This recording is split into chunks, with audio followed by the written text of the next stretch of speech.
So hello everyone and good morning सभी को। उम्मीद करता हूँ मेरी वॉइस प्रॉपर आ रही होगी सभी तक। एक बार कंफर्म कर देंगे। एंड आज का जो हम लोग का लेक्चर रहने वाला है, इसमें हम तीन इंपॉर्टेंट चीज़ें देखने वाले हैं: preamble, part one and part two of the constitution. एक बार कंफर्म करेंगे सभी लोग कि सारी चीज़ें प्रॉपर हैं कि नहीं। संदीप बिश्नोई अब से जल्दी आ जाया करेगी, ठीक है। और एक चीज़ कि रोज़ मुझे सभी लोग ये क्लास के स्टार्टिंग में रिमाइंड करवा दिया करो कि सर क्लास को रिकॉर्डिंग पे लगा दो, ठीक है। और जब क्लास ख़त्म हुआ करे, जब सारी चीज़ें ख़त्म हो जाए, क्वेश्चंस लगा लिया करें हम लोग, तो मुझे एक बार रिमाइंड करवा दिया करो कि सर क्लास की रिकॉर्डिंग बंद कर दो।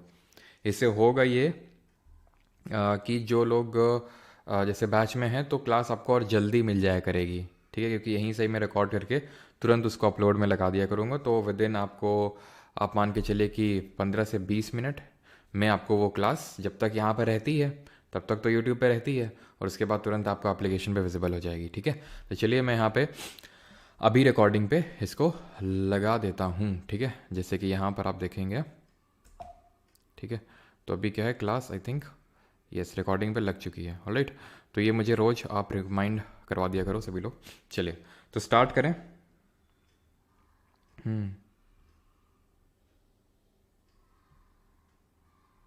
सर क्लास रिकॉर्डिंग ऑन कर दो। अबे आज नहीं, रोज़ बाकी दिन दिला दिया करो। अभी तो मुझे याद है, इतना भी कोई गजनी नहीं हो कि तुरंत 1 मिनट में भूल जाऊँगा। ठीक है, रोज़ याद दिला दिया करो, है ना। और क्लास जब ख़त्म हुआ करे तो बंद करने के लिए। तो खैर स्टार्ट करते हैं। मेनली तो स्टार्टिंग में ज़्यादा ज़रूरी है। तो प्रियम्बल स्टार्ट करते हैं। प्रियम्बल होता क्या है, व्हाट इज़ प्रियम्बल? तो it is a kind of introductory statement. ये एक क्या है, इंट्रोडक्टरी स्टेटमेंट है in a constitution which states the reasons and guiding values of the constitution, है ना। थोड़ी सी टेक्निकल टर्म्स लग रहे होंगे, लेकिन उसको भी आपको याद करना है। प्रियम्बल काइंड ऑफ एक एक ऐसा पन्ना है, ठीक है, संविधान की किताब का पहला पन्ना है ये प्रियम्बल, जो हमें संविधान की फिलॉसफी झाड़ता है, मतलब फिलॉसफी के बारे में बताता है कि संविधान की हमारी फिलॉसफी क्या है। याद करिए, ऑब्जेक्टिव रेजोल्यूशन नाम की कोई चीज़ आई थी। किस दिन आई थी ये ऑब्जेक्टिव रेजोल्यूशन? कौन लाया था, जल्दी से कमेंट में बताएंगे।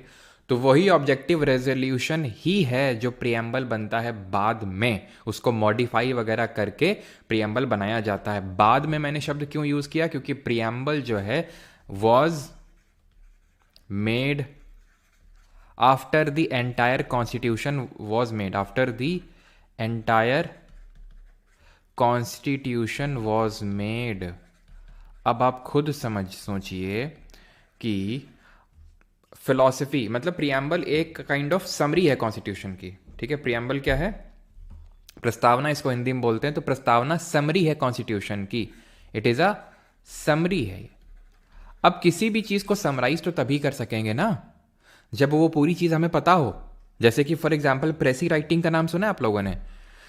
प्रेसी राइटिंग में क्या होता है कि बहुत सारे मतलब जैसे मान लो कि कोई 300 वर्ड का आपको एक कुछ भी दे देगा, 300 वर्ड का कोई आपको पैरा दे देगा और बोल देगा कि इसको समराइज करो, इसको इसकी प्रेसी राइटिंग करो 1/3 वर्ड्स में।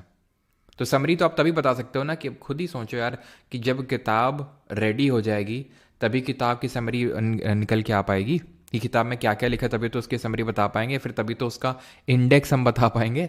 एक बार क्या हुआ कि जब मतलब मैं आई थिंक क्लास थर्ड में था, मुझे अभी भी याद है, थर्ड या फोर्थ में था, फोर्थ में था आई थिंक, पता नहीं एग्जैक्टली याद नहीं, थर्ड या फोर्थ क्लास की बात है। तो क्या हुआ कि जैसे मतलब आई थिंक फोर्थ क्लास की बात है, ठीक है। तो जैसे मैं गांव से आया था, ठीक है, तब मतलब गांव तक पढ़ाई हुई थी। फिर उसके बाद यहाँ पे एक सेमी अर्बन इलाका है, वहाँ पर मतलब स्कूल में एडमिशन करवाया गया, ठीक है। सेमी अर्बन टाइप था वो, या फिर सेमी रूरल, जो भी आप बोल लो। तो क्या हुआ कि मैंने कॉपी लेके एक क्लास वाले से और सब कुछ मतलब सब कुछ चेप लिया, इंडेक्स तक चेप लिया। इंडेक्स समझते हो ना, कि इस पेज नंबर से इस पेज नंबर में ये पर्टिकुलर आपका मतलब चैप्टर है, इस पेज से इस मतलब पेज तक चैप्टर है, ठीक है। मतलब पहले मैंने इंडेक्स लिख लिया, उसके बाद कंटेंट लिखना स्टार्ट किया। भाई इतनी पिलाई हुई मेरी, कुछ पूछो नहीं। आज तक मुझे याद है, जो टीचर थे, सर थे, बहुत गजब मारे थे। आज तक वो जो है पिटाई अच्छे से याद है। और मतलब थोड़ा सा सनकपन टाइप था उनको, पता नहीं क्यों।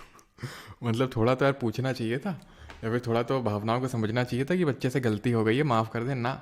जो दे के पिलाई करी उन्होंने, खैर छोड़ो, तो वही मैं समझाने की कोशिश कर रहा हूँ कि जब पूरा कॉन्स्टिट्यूशन बन गया तब प्रियम्बल बना, which is kind of summary. ठीक है। ऑब्जेक्टिव रेजोल्यूशन को लाया गया था 13 दिसंबर 1946 में, और इसको अडॉप्ट किया गया था by the constituent assembly on the date of 22 January 1947। ठीक है। इसको आईडी कार्ड बोला था किसने, ये आपसे क्वेश्चन पूछता है, तो इसको आईडी कार्ड बोला था एन.ए. पालखीवाला जी ने। ठीक है। जैसे आईडी कार्ड देख के हमें किसी के बारे में काफ़ी चीज़ें पता चल जाती हैं, तो वही है, मतलब कॉन्स्टिट्यूशन का आईडी कार्ड है प्रियम्बल। पॉलिटिकल हॉरोस्कोप किसने बोला था, कन्हैया लाल मानिकलाल मुंशी। ठीक है। तो मुंशी जी किस कमेटी के हेड थे, जरा बताइए कॉन्स्टिट्यूएंट असेंबली में, तो उन्होंने बोला था इसको पॉलिटिकल हॉरोस्कोप। अब हॉरोस्कोप होता है कि जहाँ पर आप छोटे से एक पर्टिकुलर जगह से देखो और आपको बहुत बड़ा एक विजन आपको दिख जाए, बहुत सारी चीज़ें दिख जाएं, तो उसी तरह से प्रियम्बल है। जब आप प्रियम्बल को पढ़ते हो तो आपको वर्ल्ड के लेंथीएस्ट रिटन कॉन्स्टिट्यूशन के बारे में, उसके क्रक्स, उसके फिलॉसफी के बारे में आपको पता चल जाता है। Is that clear? ठीक। तो मुंशी जी हमारे ऑर्डर ऑफ द जो बिजनेस कमेटी थी, order of the business committee, उसको चेयरमैनशिप कर रहे थे, एंड साथ ही साथ ड्राफ्टिंग कमेटी के he was one of the member. ठीक है। ड्राफ्टिंग कमेटी के मेंबर भी थे ये। अब प्रियम्बल हमारा दिखता कैसा है, तो प्रियम्बल हमारा ऐसा दिखता है। ये है कॉन्स्टिट्यूशन की बुक का पहला पेज, जिसको हम प्रियम्बल या फिर प्रस्तावना बोलते हैं। ठीक है। अब ये स्टार्ट होता है, इसकी स्टार्टिंग लाइन्स है we the people of India. ठीक है। तो we the people of India का मतलब क्या है, तो पूरा यहाँ पर आप देख सकते हैं, we the people of India having solemnly resolved to constitute India into a sovereign socialist secular democratic republic and to secure, ये पूरा पहले तो पढ़ो इसको। पहले मैं आपको सभी को ये काइंड ऑफ होमवर्क है कि आप 30 सेकंड में, अभी तुरंत, होमवर्क नहीं मतलब क्लास वर्क ही है, कि 30 सेकंड में आपको जल्दी से पढ़ना है पूरा।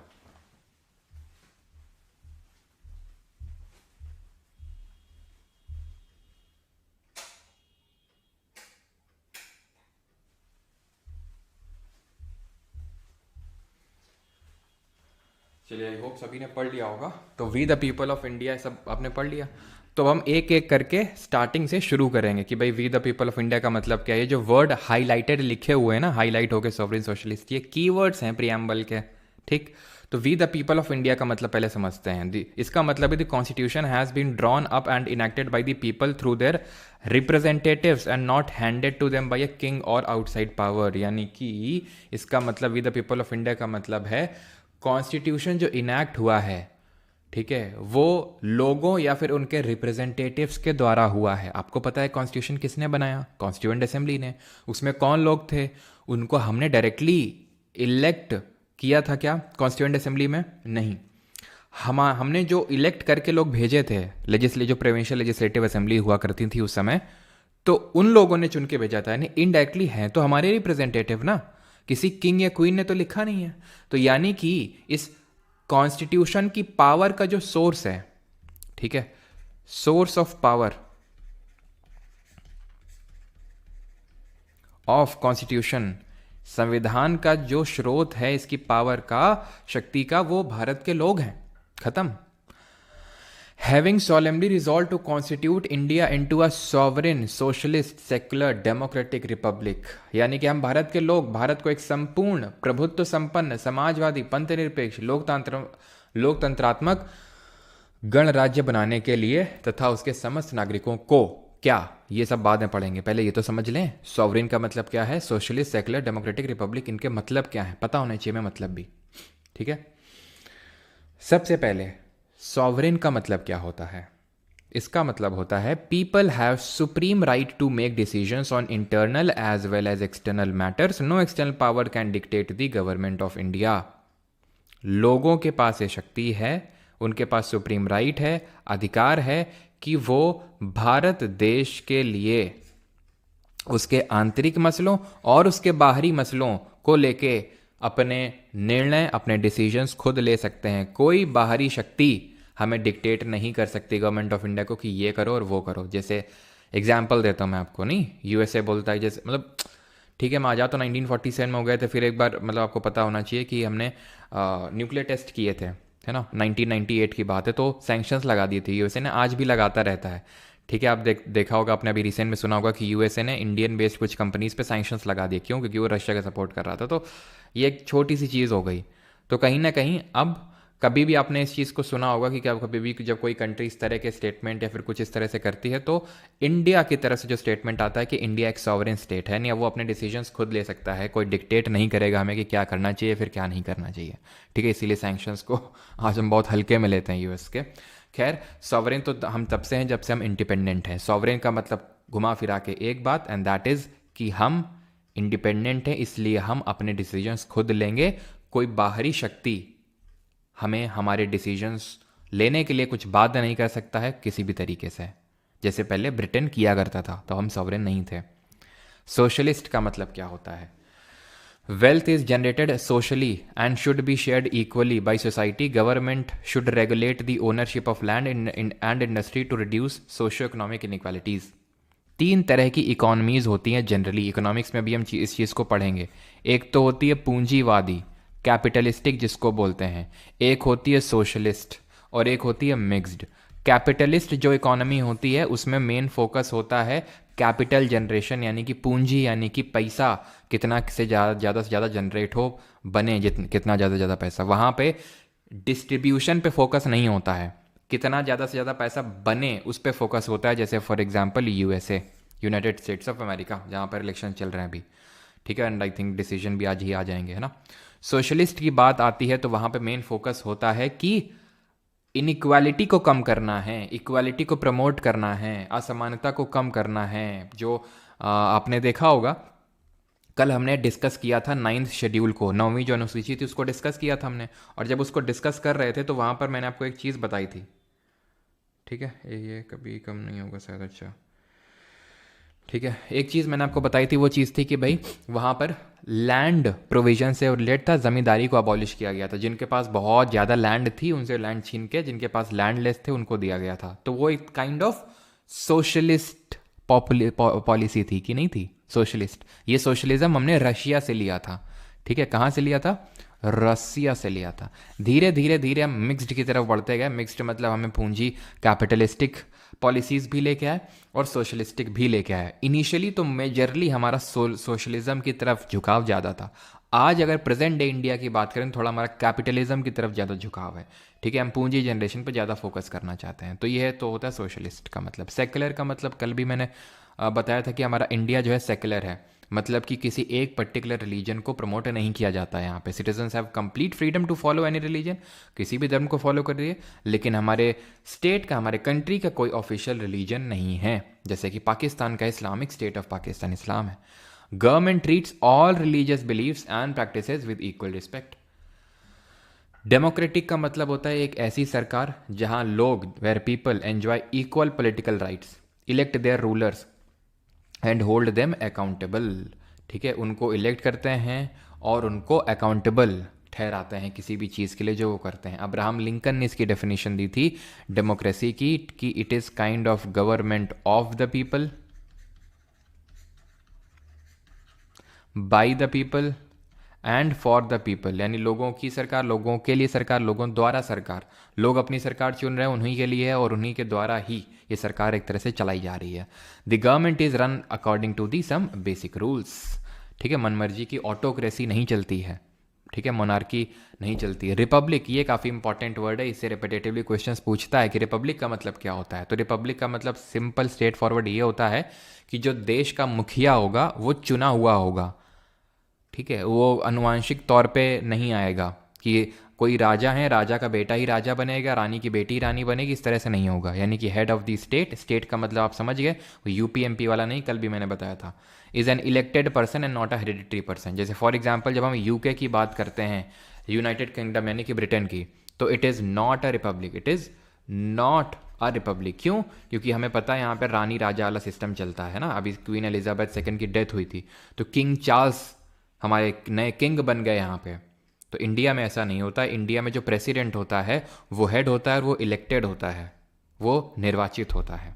क्लियर इतनी चीज़। जस्टिस का, अब ये सब सारे जस्टिस वस्टिस बाद में देखेंगे। तो यहाँ तक आपने देख लिया। सॉवरेन का मतलब हम डिसीजंस लेने के लिए इंडिपेंडेंट हैं। सोशलिस्ट का मतलब कि एक सेकेंड,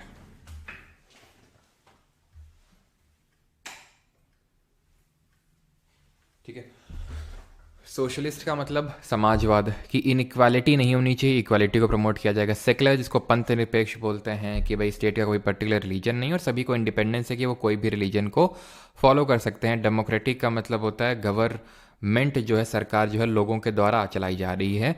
रिपब्लिक का मतलब होता है कि head of the state elected है। अब हमें सिक्योर क्या करना है, तो ये एक तरह से हमारे जो कॉन्स्टिट्यूशन है उसका नेचर बता रहे थे। कौन?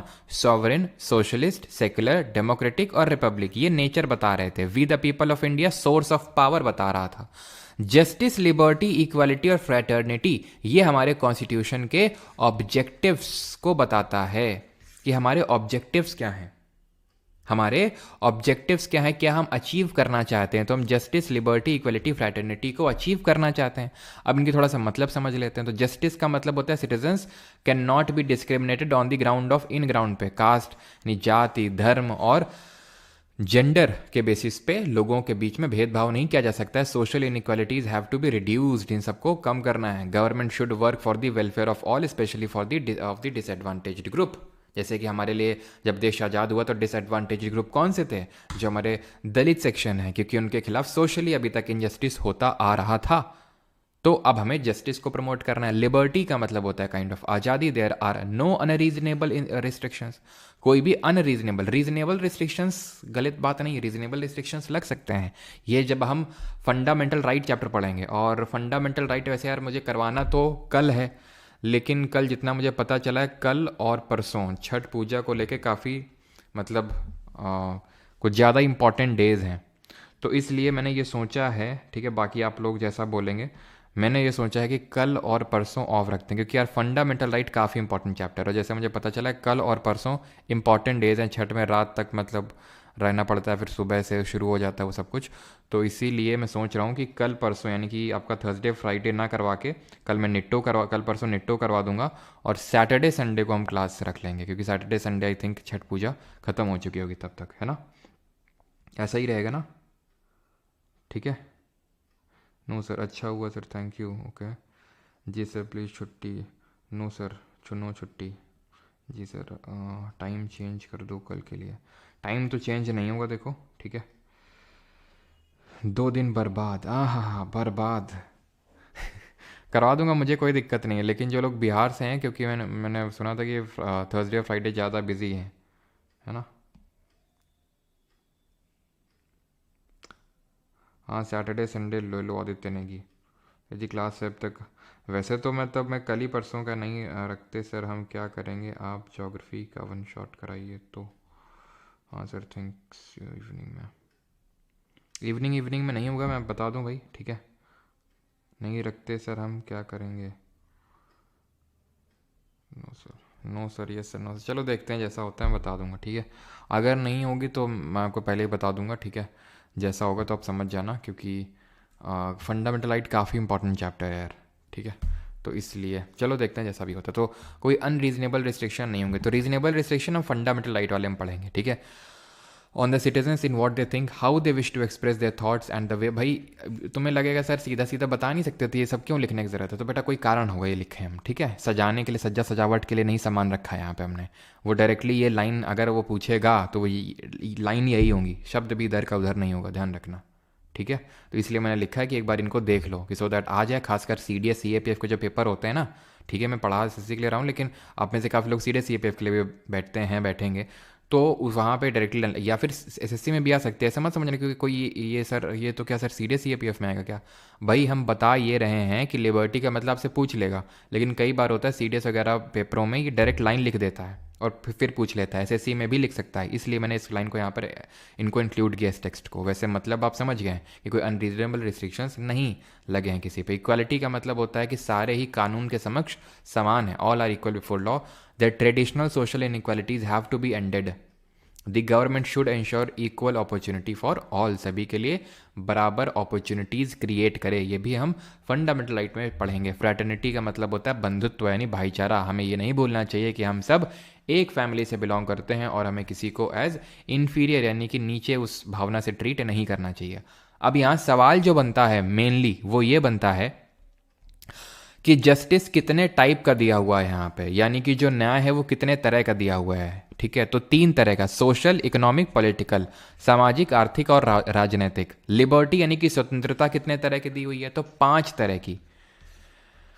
5 तरह कौन है? Thought, expression, belief, faith and worship. विचार, अभिव्यक्ति, विश्वास, धर्म और उपासना। इक्वालिटी यानी कि समता, ये 2 तरह की दी हुई है। स्टेटस और अपॉर्चुनिटी की, तो समता 2 तरह की है।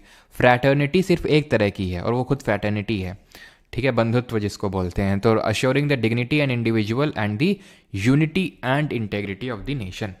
तो हमने पढ़ा सोर्स ऑफ पावर क्या है, हमने पढ़ा नेचर क्या है कॉन्स्टिट्यूशन का, हमने पढ़ा ऑब्जेक्टिव क्या है। अब आखिरी में ये भी लिखा है कि कॉन्स्टिट्यूशन की डेट ऑफ एडॉप्शन क्या है। Date of adoption of constitution, संविधान कब अपनाया गया? तो ये अपनाया गया 26 day of November 1949।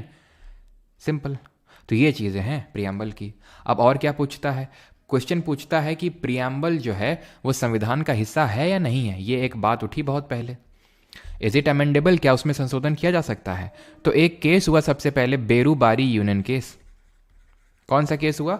Berubari union case हुआ 1960 में, 1960 में। इसमें यह बात बोली गई कि no, preamble is not a part.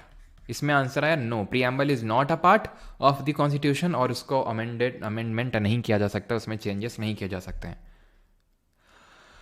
फिर ये बात को रिव्यू किया गया अगेन एक दूसरे केस में जिसको हम बोलते हैं केशव नंदा भारती केस। ये सबसे फेमस केस है अब तक का पूरे पॉलिटी में, सबसे फेमस केस यही है आपका, केशव नंदा भारती केस।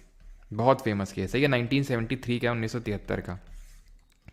उसमें सुप्रीम कोर्ट ने बोला yes it is a part, वो पार्ट है, हिस्सा है, और उसमें संशोधन यानी कि अमेंडमेंट किया जा सकता है। और सेम इसी बात को LIC एक केस हुआ था, LIC case versus union of India, उसमें भी इस बात को रीअफर्म किया सुप्रीम कोर्ट ने कि हाँ ये बात सही है। तो सर हमें क्या याद करना है पार्ट या नहीं है? भाई जो लेटेस्ट केस होता है उस मैटर से संबंधित, उसमें जो गाइडलाइंस आई हैं, जो रूलिंग्स आई हैं, जो ऑर्डर है, डिक्री पास हुआ है, वो हमें मानना होता है। और लेटेस्ट क्या है कि yes preamble is a part of the constitution and yes it can be amended. और इसीलिए इसमें एक अमेंडमेंट किया गया, वो अमेंडमेंट था 42nd अमेंडमेंट, 42वां संविधान संशोधन, जिससे कि 3 प्यारे शब्द जोड़े गए। नहीं बेटा वो नहीं जो तुम बोलने की ख्वाहिश रखते हो, वो जो तुम्हें SSC बुलवाने की ख्वाहिश रखता है, वो 3 शब्द हैं, सोशलिस्ट, सेक्युलर, इंटेग्रिटी।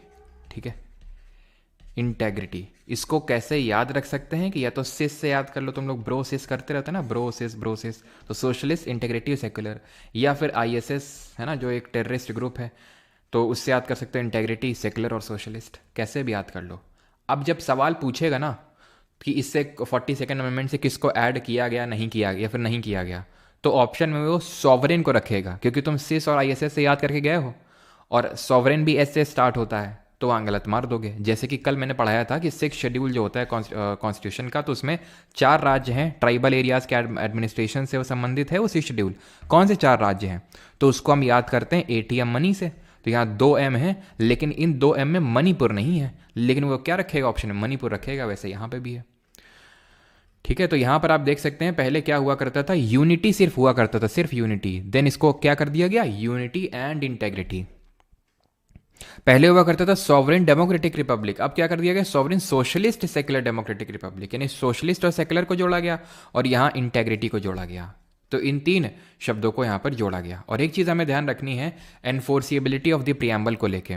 मतलब एनफोर्सिएबिलिटी का मतलब क्या होता है? इसका मतलब ये होता है कि क्या हम कोर्ट में जा सकते हैं इस बात को लेके कि अगर कोई प्रियम्बल में लिखी हुई चीज़ों को फॉलो नहीं कर रहा है तो उसके खिलाफ केस चलाया जाए। उत्तर है, मतलब ये एनफोर्सिबिलिटी का मतलब होता है। तो क्या ये प्रियम्बल में है एनफोर्सिबिलिटी? उत्तर है नहीं। Preamble is not enforceable in a court of law. Court of law का मतलब है जो हमारा सुप्रीम कोर्ट, हाई कोर्ट, ये सब हैं, यहां पर ये एनफोर्सिएबल नहीं है। आप वहां पर जाएंगे कि प्रियम्बल में चीज़ लिखी हुई गवर्नमेंट तो कर ही नहीं रही है, फिर ये नहीं, या फिर कोई पर्टिकुलर कोई गवर्नमेंट अथॉरिटी फॉलो नहीं कर रही है तो इसके खिलाफ केस चला जाए। They are not enforceable. And ये ना तो सोर्स है पावर का, ना रिस्ट्रिक्शन है पावर का। किस पे? लेजिस्लेचर पे। ऐसा नहीं है कि ये कोई लेजिस्लेचर को कोई चीज़ लेजिस्लेट करने का पावर दे देती हैं या फिर उनके पावर पे कुछ रिस्ट्रिक्शंस लगाती हैं, नहीं। बट ये क्या है, ये एक्ट करते हैं aid to the legal interpretation of the constitution. जब हमारे कोर्ट को कोई चीज़ समझ नहीं आती है, एम्बिगुअस नेचर की हो जाती है कोई चीज़, तो उस केस में हमारे जो कोर्ट हैं वो इसका हेल्प लेते हैं, सहारा लेते हैं संविधान को इंटरप्रेट। कोई संविधान में चीज़ लिखी हुई है, नहीं समझ में आ रही है सुप्रीम कोर्ट और हाई कोर्ट वालों की, कैसे इसको इंटरप्रेट किया जाए, 2 मतलब 3 मतलब 4 मतलब निकल रहे हैं उसके, तो एम्बिगुअस नेचर का है, तो उस केस में प्रियम्बल को पढ़ के उसका मतलब निकाला जाएगा। क्या समझे? खत्म हो गया। अब आते हैं पार्ट 1 ऑफ कॉन्स्टिट्यूशन में। किसी को कोई प्रॉब्लम पार्ट इसमें प्रियम्बल में? किसी को कोई प्रियम्बल में दिक्कत? अब चाहें तो आप आंख बंद कर लें अभी और मैं आपको तुरंत खटाक से रिवाइज करवा दूं, और जिसको डाउट हो तो टाइप कर दो, ठीक है? आंख बंद करके जल्दी से। तो प्रियम्बल है समरी ऑफ कॉन्स्टिट्यूशन। उसको आईडी कार्ड बोला पालखी वाला जी ने, पॉलिटिकल हॉरोस्कोप बोला के.एम. मुंशी जी ने। देन अगर हम प्रियम्बल की बात करें तो इसको हमने यूएसए के कॉन्स्टिट्यूशन से लिए। क्या ये बात मैंने आपको लिखवाई या नहीं लिखवाई? ये बात क्या हमने लिखवाई? नहीं लिखवाई, तो इसको नोट करेंगे, काफ़ी इंपॉर्टेंट है। USA was the first country to come up with the preamble, ठीक है? USA was the first country to come up with a preamble. उसके बाद धीरे धीरे सारी कंट्री, साउथ अफ्रीका, इंडिया, ये सब ने प्रियम्बल अपने कॉन्स्टिट्यूशन का हिस्सा बनाना शुरू कर दिया। तो यूएसए से हमने इसको लिया, ठीक है? इन्फोर्सेबिलिटी एक बार क्लियर कर दीजिए। ओके, गोलकनाथ वाला केस क्या है सर? बताएंगे अभिषेक जब फंडामेंटल राइट पढ़ेंगे वहाँ पे, अभी इसका कोई मतलब नहीं है। एज यू आर सॉवरेन, अच्छा ठीक है। तो प्रियम्बल ये चीज़ है। फिर हमने क्या पढ़ा था? पढ़ना शुरू कर दिया था फिर हमने। तो पहले तो source of power, we the people of India. फिर नेचर पढ़ा, सोवरेन, ऑर्डर में याद होना चाहिए, ऑर्डर में सोवरेन, सोशलिस्ट। आंखें बंद हैं कि नहीं सभी की? बता रहे हैं, ध्यान रखना, पाप लगेगा, आंखें तुमने खोली तो। Sovereign, socialist, secular, integrity. तो सोवरेन का मतलब है we are independent to take our decision. Socialist का मतलब समाजवाद, यानी कि इक्वालिटी को, मतलब एक तरह से इक्वल डिस्ट्रीब्यूशन ऑफ वेल्थ करवाना है, ऐसा नहीं कि कोई बहुत अमीर कोई बहुत गरीब है। सेकुलर का मतलब है पंथ निरपेक्ष, कोई स्टेट का रिलीजन नहीं है, सारा हर कोई फ्री है अपना धर्म फॉलो करने के लिए। डेमोक्रेटिक का मतलब आप जानते हैं, लोगों की सरकार, लोगों के द्वारा सरकार और लोगों की सरकार।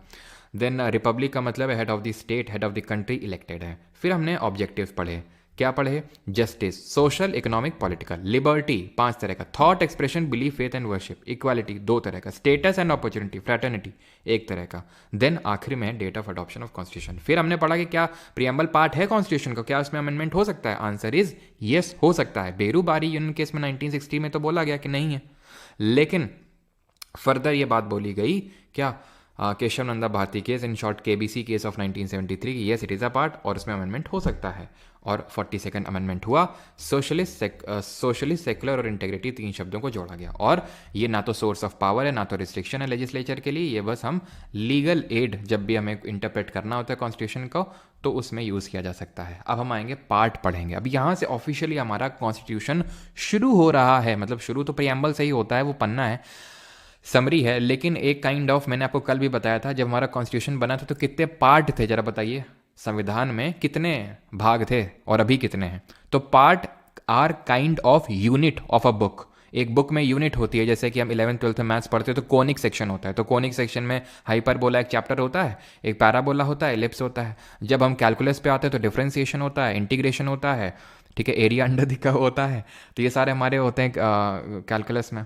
तो ये क्या है? तो calculus is kind of part, conic section is kind of part. उसके अंदर जो चैप्टर्स हैं वो काइंड ऑफ आर्टिकल होते हैं कॉन्स्टिट्यूशन के। ये मैं आपको एनालॉजी ड्रॉ कर रहा हूँ, ठीक है, कि पार्ट काइंड ऑफ बड़ा टर्म है, उसके अंदर बहुत सारे हमें आर्टिकल्स देखने को मिलते हैं। तो पार्ट 1 ऑफ द कॉन्स्टिट्यूशन जो, तो हमारा जब संविधान बना था तो उसमें 22 पार्ट थे। कल ही मैंने पढ़ाया था ना, कल ही पढ़ा था हम लोगों ने, 22 पार्ट थे। और अभी कितने? 25। कौन सा जोड़ा गया था, कौन सा हटाया गया था, कल मैंने आपको बताया था। पार्ट 1 ऑफ द कॉन्स्टिट्यूशन, इसमें क्या है, जैसे नहीं बोलते हैं कोनिक सेक्शन है, तो कोनिक सेक्शन में फिर हम पढ़ते हैं पैरा ये सब। तो वैसे पार्ट 1 में क्या है? तो पार्ट 1 में है यूनियन एंड इट्स टेरिटरी, संघ व उसके राज्य क्षेत्र, ठीक। और पार्ट 1 डील करता है आपका आर्टिकल नंबर 1 से अनुच्छेद नंबर 1 से लेकर 4 तक, यानी इसमें हमें अनुच्छेद 1, 2, 3, 4 पढ़ने हैं। और ये यूनियन और टेरिटरी से डील करता है। पहले अनुच्छेद पे आते हैं, आर्टिकल 1। इसमें दिया हुआ है नेम और टेरिटरी ऑफ द यूनियन, नाम दिया हुआ है और टेरिटरी यानी कि कितना कहाँ तक है हमारा यूनियन वो दिया हुआ है। तो ये क्लॉज है आर्टिकल 1 का। एक्चुअली आर्टिकल 1 के जब हम इसमें भी अंदर घुसते हैं, जब आर्टिकल में भी अंदर घुसते हैं ना, तो ऐसे जैसे आर्टिकल 1 तो इसमें क्लॉज लगा देते हैं, article clause 1, article 1 clause 1, article 1 clause 2, article 1 clause 3, ये सब कहलाया जाता है इसको, ठीक है। तो ये क्लॉज बोला जाता है। अगर इसके भी अंदर घुसते हैं तो उसको सब क्लॉज बोला जाता है, ठीक।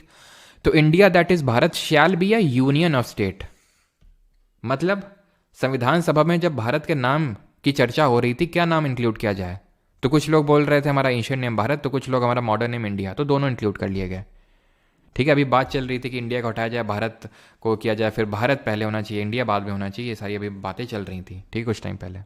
Shall be a union of state, इसका मतलब क्या, shall be a union of state.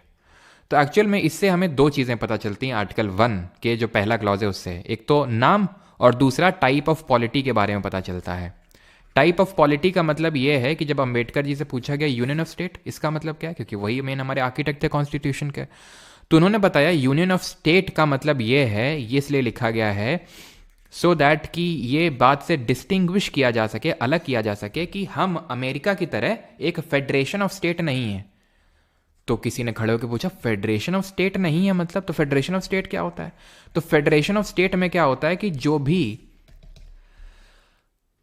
भी फेडरेटिंग यूनिट होती हैं, ध्यान से समझना, जो भी फेडरेटिंग यूनिट होती हैं काइंड ऑफ उनका एक एग्रीमेंट हुआ होता है और वो मिलके एक यूनियन को बनाती हैं। यूनियन ऑफ स्टेट में ऐसा कोई एग्रीमेंट नहीं होता है। जैसे ये हमारा यूएसए है, तो यूएसए में जो 25 मान लेते हैं राज्य हैं, तो ये जब चाहें यूएसए से अलग हो सकते हैं, मतलब एक काइंड ऑफ पावर है, ये एक फेडरेटिंग यूनिट है। हमारे यहाँ भी फेडरेटिंग यूनिट है, यूपी, एमपी, बिहार, महाराष्ट्र, केरल, तमिलनाडु, कर्नाटक, मध्य प्रदेश, ये सब फेडरेटिंग यूनिट है। लेकिन इनके बीच में देर इज नो एग्रीमेंट, कोई एग्रीमेंट नहीं है इनके बीच में, ठीक है। No agreement between the federating units, यानी कि एक तरह से फेडरेटिंग यूनिट मतलब जो हमारे राज्य हैं, and they do not have right to secede from the union, यानी उनके पास ये शक्ति नहीं है कि वो यूनियन से निकल जाएं। In a nutshell, India is a Indian union, या फिर India is a indestructible, India is a indestructible union with destructible states। समझ में आया? हमारा यूनियन नहीं टूट सकता है, हमारा संघ, हमारा देश नहीं टूट सकता है, राज्य टूट सकते हैं। कैसे टूटेंगे वो हम देखेंगे, टूटते भी हैं। जैसे कि हमें पता है उत्तराखंड का कैसे बना, यूपी को तोड़ के, झारखंड कैसे बना, बिहार को तोड़ के, छत्तीसगढ़ कैसे बना, एमपी को तोड़ के। तो स्टेट डिस्ट्रक्टिबल है लेकिन यूनियन डिस्ट्रक्टिबल नहीं है। लेकिन अगर वहीं यूएस की बात करें, US is an indestructible union, in short लिख रहा हूं मैं, विद इनडिस्ट्रक्टिबल स्टेट भी इनडिस्ट्रक्टिबल्स हैं, ठीक। क्लियर इतनी चीज क्या मतलब है? The state and the territories thereof shall be as specified in the first schedule, ठीक है। पेन की मेरी निब काफ़ी छोटी हो गई है, तो चेंज करना पड़ेगा। The state and the territories thereof shall be specified as in the first schedule. तो नाम और उनकी टेरिटरी वैसे ही होंगे जैसे पहली अनुसूची में। याद है कल पहली अनुसूची, T years of old PM, T का मतलब टेरिटरी, याद है, name and state of territories, तो वो है यहाँ पे द टेरिटरी ऑफ इंडिया। अब टेरिटरी का मतलब क्या है, ये टेरिटरी है, तो टेरिटरी का मतलब क्या है, तो टेरिटरी में तीन चीज़ें आती हैं। एक तो वो the territories of the state, एक तो जितने हमारे राज्य हैं वो, जितने हमारे केंद्र शासित प्रदेश यूनियन टेरिटरीज वो, और कोई टेरिटरी जिसको हम फ्यूचर में एक्वायर कर सकते हैं, और कोई भी टेरिटरी जिसको हम फ्यूचर में एक्वायर कर सकते हैं। जैसे कि ये तो हमारा आर्टिकल तभी था जब हमारा संविधान बना था। सिक्किम, अब ये देखेंगे, सिक्किम भारत का हिस्सा नहीं था जब हम आज़ाद हुए थे, तो उसमें वो कैसे बना भारत का हिस्सा? वो भारत का हिस्सा ऐसे ही बना, कैसे? वो भारत का हिस्सा यहाँ पर उसको एक्वायर किया गया, तो वो भी आज को पार्ट है, ठीक है। तो ये एग्जाम्पल है। तो टेरिटरी का मतलब है तीन चीज़ें हैं, एक तो territory of state, union territory, संघ केंद्र शासित प्रदेश जो है हमारे, और फर्दर कोई टेरिटरी जिसको कि कल को हम एक्वायर कर सकते हैं, तो ये सब टेरिटरी में आते हैं। अब आते हैं दूसरे अनुच्छेद पे, ये बात करता है एडमिशन और establishment of new state. Parliament में by law admit into the union और establish new state on such terms as and conditions as it thinks fit. Sikkim to be associated with the union represented by the Constitution 36th Amendment Act 1975. Article 3. Formation of new states and alteration of areas, boundaries or names of existing state. समझ में नहीं आ रहा होगा आपको क्या लिखा है, admission of establishment new state, boundaries और नेम्स ऑफ एग्जिस्टिंग स्टेट, क्या है यहाँ पे। तो देखिए आर्टिकल 2 और 3 सिमिलर लगते हैं। अब टाइम तो मैं आपको दे सकता हूँ कि भाई पढ़ो, ठीक है, अपने आप के दिमाग में डाउट क्रिएट होगा कि डिफरेंस क्या है अगर आप पहली बार पढ़ रहे हैं तो, कि अनुच्छेद 2 और 3 में क्या अंतर होता है। तो पहले ही मैं आपको अंतर बता देता हूँ, इससे पहले कन्फ्यूजन क्रिएट हो। अंतर ये होता है कि अनुच्छेद 2 का मतलब ये होता है, इसमें ये लिखा है कि अगर भारत सरकार को कोई एक ऐसी टेरिटरी को एक्वायर करना है जो भारत का हिस्सा नहीं है, या फिर किसी यूटी को स्टेट बनाना है, तो अनुच्छेद 2 का इस्तेमाल करना होगा। जैसे लद्दाख की मांग उठती रहती है, दिल्ली की मांग उठती रहती है कि हमें स्टेट का दर्जा दो, स्टेट का दर्जा दो, स्टेट हुड दो, तो आर्टिकल 2 का यूज़ किया जाएगा तब मिलेगा। यानी कि अगर देना है तो किस आर्टिकल का यूज़ करना पड़ेगा, आर्टिकल 2 का। सिक्किम वाला जो केस है, इस सिक्किम को स्टेट का दर्जा देने के लिए आर्टिकल नंबर 2A, ये जो लिखा हुआ है डॉट करके 2A है, ये 2 है, ये 2 है, ये 2A है, समझे आप। तो आर्टिकल 2 इसकी बात करता है, और आर्टिकल 2 का आप ऐसे समझ लो कि क्लॉज 1 इसकी बात करता है, और 2A ये जो है Sikkim to be associated with the union, Sikkim को यूनियन से एसोसिएट करने के लिए आर्टिकल 2A को जोड़ा गया था। बाद में इसको हटा दिया गया जब ये स्टेटहुड का दर्जा इसको मिल गया पूरी तरह से। तो अभी हम देखेंगे सिक्किम कैसे जुड़ा भारत के साथ। और आर्टिकल 3 में लिखा हुआ है formation of new state and alteration of areas, boundaries और नेम्स ऑफ एग्जिस्टिंग स्टेट। जो मौजूदा समय कोई राज्य एग्जिस्टेंस में है, उसके अगर एरिया को बढ़ाना है, कम करना है, बाउंड्री को इधर उधर करना है थोड़ी सी बिना एरिया को चेंज किए, या फिर नाम में बदलाव करना है, तो ये सारे काम अनुच्छेद 3 से होंगे। यानी form a new state by separation of territory from any state, यानी कि स्टेट को तोड़ के 3 राज्य बना दिए, और बाय या फिर 2 राज्यों को जोड़ के यूनाइट करके एक राज्य बना दिए। घुमा फिरा के हम किसी एग्जिस्टिंग स्टेट के साथ जो एग्जिस्टेंस में है, इंडिया का पार्ट है, उसके साथ छेड़छाड़ कर रहे हैं, तो आर्टिकल 3। जो इंडिया का पार्ट है ही नहीं उसको ला रहे हैं, तो आर्टिकल 2। दैट मीन्स ये स्टैब्लिशमेंट की बात करता है और ये फॉर्मेशन की बात करता है। इज दैट क्लियर और नॉट? एक नोट पढ़िए जो नीचे लिखा हुआ है, और जिसका कोई डाउट होगा तो वो पूछ लेगा कि कोई डाउट तो नहीं है, ठीक है। और ये डाउट मत लिखना रिपीट, ठीक है। कोई पर्टिकुलर चीज़ समझ में ना, रिपीट का मतलब है कि आप सुन ही नहीं रहे थे ढंग से, सिंपल इसका मतलब ये है। और रिपीट करना है तो उसको पीछे करो, कर्सर वो जो भी है आपका, ठीक है, और पीछे से देख लो। कोई डाउट है कहीं पर्टिकुलर जगह तो स्पेसिफिक वो पूछना। Provided that no bill for the purpose shall be introduced in either house of parliament except on the recommendation of the president and unless.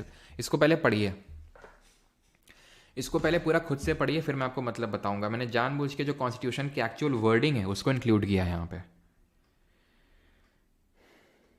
Sir federation state repeat okay.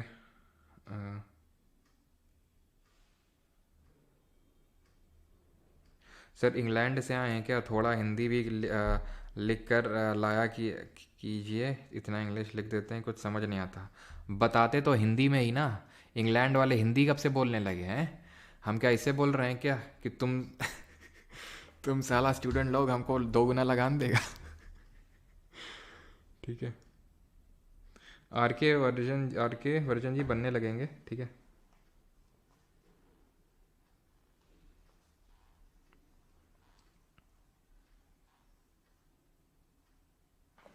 चलो, तो federation को समझाना था, और ठीक है।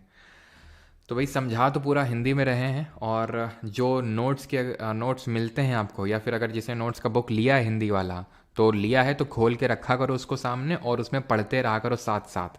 समझा मैं देता हूँ पूरा हिंदी में, ऐसा तो कोई इंग्लिश का टर्म यूज़ करता नहीं हूँ, ठीक है। बाकी आप हिंदी में जो लिखा हुआ है आपकी बुक में वो आप साथ साथ पढ़ते रहो, खासकर जो हिंदी मीडियम वाले मैं उनकी बात कर रहा हूँ, ठीक है। बुक में आप पढ़ते रहो, ठीक है, ये वही सेम चीज़ है।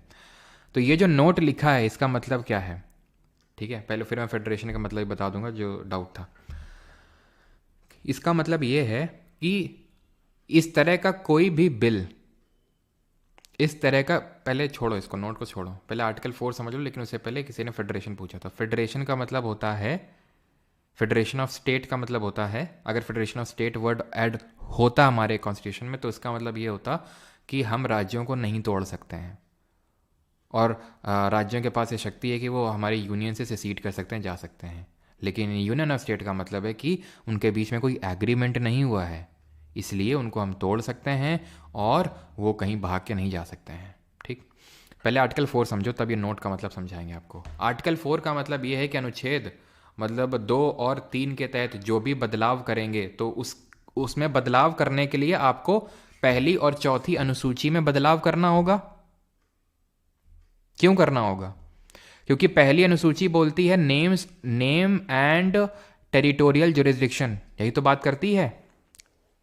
भाई पहला शेड्यूल क्या है, टी से टीयर्स पढ़े थे, टीयर्स का मतलब क्या था, आंसू नहीं, names and territory of state and union territories. तो अगर आर्टिकल 3 में क्या पढ़े हैं कि भाई अगर नाम चेंज करना है तो ऑब्वियस से बात है आर्टिकल शेड्यूल 1 में चेंज करना पड़ेगा।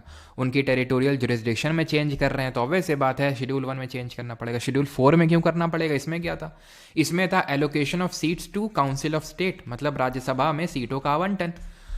अब सीटों का आवंटन राज्य की जनसंख्या वगैरह के हिसाब से होगा। अब राज्य का तो एरिया ही चेंज हो रहा है, बाउंड्री ऑल्टर हो रही है, तो फिर वहां का रिप्रेजेंटेशन भी इन दी राज्यसभा और टू दी राज्यसभा चेंज होगा। तो फिर वो शेड्यूल में चेंजेस करने पड़ेंगे, और जो भी आप चेंजेस करेंगे उनको आर्टिकल 360 के तहत अमेंडमेंट यानी संशोधन नहीं माना जाएगा। ये नया अनुच्छेद कहाँ से टपक पड़ा सर? जो अमेंडमेंट कल से शुरू हुआ है, जिसका मतलब होता है संविधान की किताब में कोई बदलाव करना, वो बदलाव करने के का पूरा प्रोसीजर अनुच्छेद 368 में लिखा हुआ है। तो कोई अगर अमेंडमेंट करना है कॉन्स्टिट्यूशन की बुक में तो इस आर्टिकल का, इस अनुच्छेद का इस्तेमाल करके करना होगा, इस अनुच्छेद का इस्तेमाल करके छेद करना होगा वहाँ पे। तो यहाँ पे ये लिखा हुआ है कि जब हम आर्टिकल 2 और 3 के तहत चेंजेस करेंगे तो उसको हम अमेंडमेंट नहीं मानेंगे। अब क्यों नहीं मानेंगे वो तो जब मैं अमेंडमेंट पढ़ाऊंगा ना तब डिटेल में पढ़ाऊंगा। अगर समझ में आती है बात तो समझ लो, क्योंकि जो यहाँ पर हमें सिर्फ साधारण बहुमत चाहिए होता है, सिंपल मेजॉरिटी चाहिए होती है, और जो भी काम संविधान में, जो भी बदलाव संविधान में हम साधारण बहुमत सिंपल मेजॉरिटी से कर सकते हैं उसको संविधान में संशोधन नहीं माना जाता है। वैसे तो मैं ये संशोधन में भी इस चीज़ को पढ़ाऊंगा अमेंडमेंट पे। तो यानी कि अगर हम आर्टिकल 2-3 के तहत जो भी चेंजेस कर रहे हैं उसको आर्टिकल 368 के तहत अमेंडमेंट नहीं माना जाएगा, ये लिखा है आर्टिकल नंबर 4 में बस। और इस तरह का जो चेंज है, जो बदलाव है, वो सिर्फ हमारी पार्लियामेंट कर सकती है, ठीक है, संसद कर सकती है। कोई मान लो यूपी है, स्टेट है, अब यूपी से तोड़ के हमने बनाया उत्तराखंड, तो ऐसा नहीं कि यूपी की लेजिस्लेटिव असेंबली विधानसभा में कोई बिल आया होगा कि भाई चलो उत्तराखंड भी अलग से बना देते हैं। वो क्यों बनाएंगे, वो क्यों तोड़ेंगे अपने स्टेट को? तो पार्लियामेंट ये सारे काम करता है 2 और 3। और ये नोट जो लिखा है ना, इसका मतलब ये है कि जब भी इस तरह का कोई बिल लाएगा पार्लियामेंट तो उसको प्रेसिडेंट की प्रायर रिकमेंडेशन से लाना पड़ेगा, उसको बताना पड़ेगा। क्यों बताना पड़ेगा? क्योंकि प्रेसिडेंट का ये काम है कि उस तरह के बिल को वो उस राज्य में भेजेगा, उस राज्य की विधानसभा में भेजेगा जिस राज्य से उस बिल का लेना देना है। अगर किसी राज्य का नाम चेंज कर रहे हैं तो यार उसकी भी रिकमेंडेशन तो ले लो कि वो उसका क्या कहना है। अगर उसकी बाउंड्री को अल्टर कर रहे हैं तो उसका भी तो रिकमेंडेशन ले लो। तो इसलिए पार्लियामेंट को ये बिल प्रेसिडेंट की रिकमेंडेशन से लाना पड़ता है, और प्रेसिडेंट इसको रखता है स्टेट के उस स्टेट के पास, जिसको कि एक स्टिपुलेटेड टाइम ऑफ पीरियड में आंसर देना होता है। पहले ये टाइम पीरियड स्पेसिफाइड नहीं था कितने टाइम पीरियड में आंसर देना है, लेकिन ध्यान रखना 5th कॉन्स्टिट्यूशनल अमेंडमेंट किया गया, 5वां संवैधानिक संशोधन किया गया 1955 में। किसमें? आर्टिकल नंबर 3 में, जिसमें कि इस टाइम पीरियड को स्पेसिफाई किया गया कि भाई with in a stipulated time period legislature को, स्टेट वाले के लेजिस्लेचर को ये बात बतानी, अपने सुझाव रखने होंगे। ऐसा नहीं कि पड़ा हुआ है बिल है। समझ में आया ये आर्टिकल 4 और ये जो नोट मैंने आपको समझाया?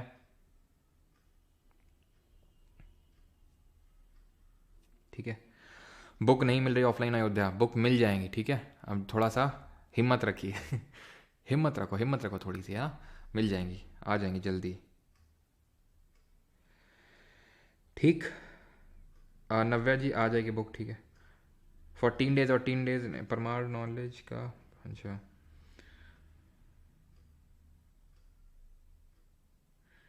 क्या जोया जोया लगा रखा है भाई, पढ़ लो। हैं यहाँ पे कोई पूछा, कोई डाउट है और अलग ही कमेंट सेक्शन में चल रहा है।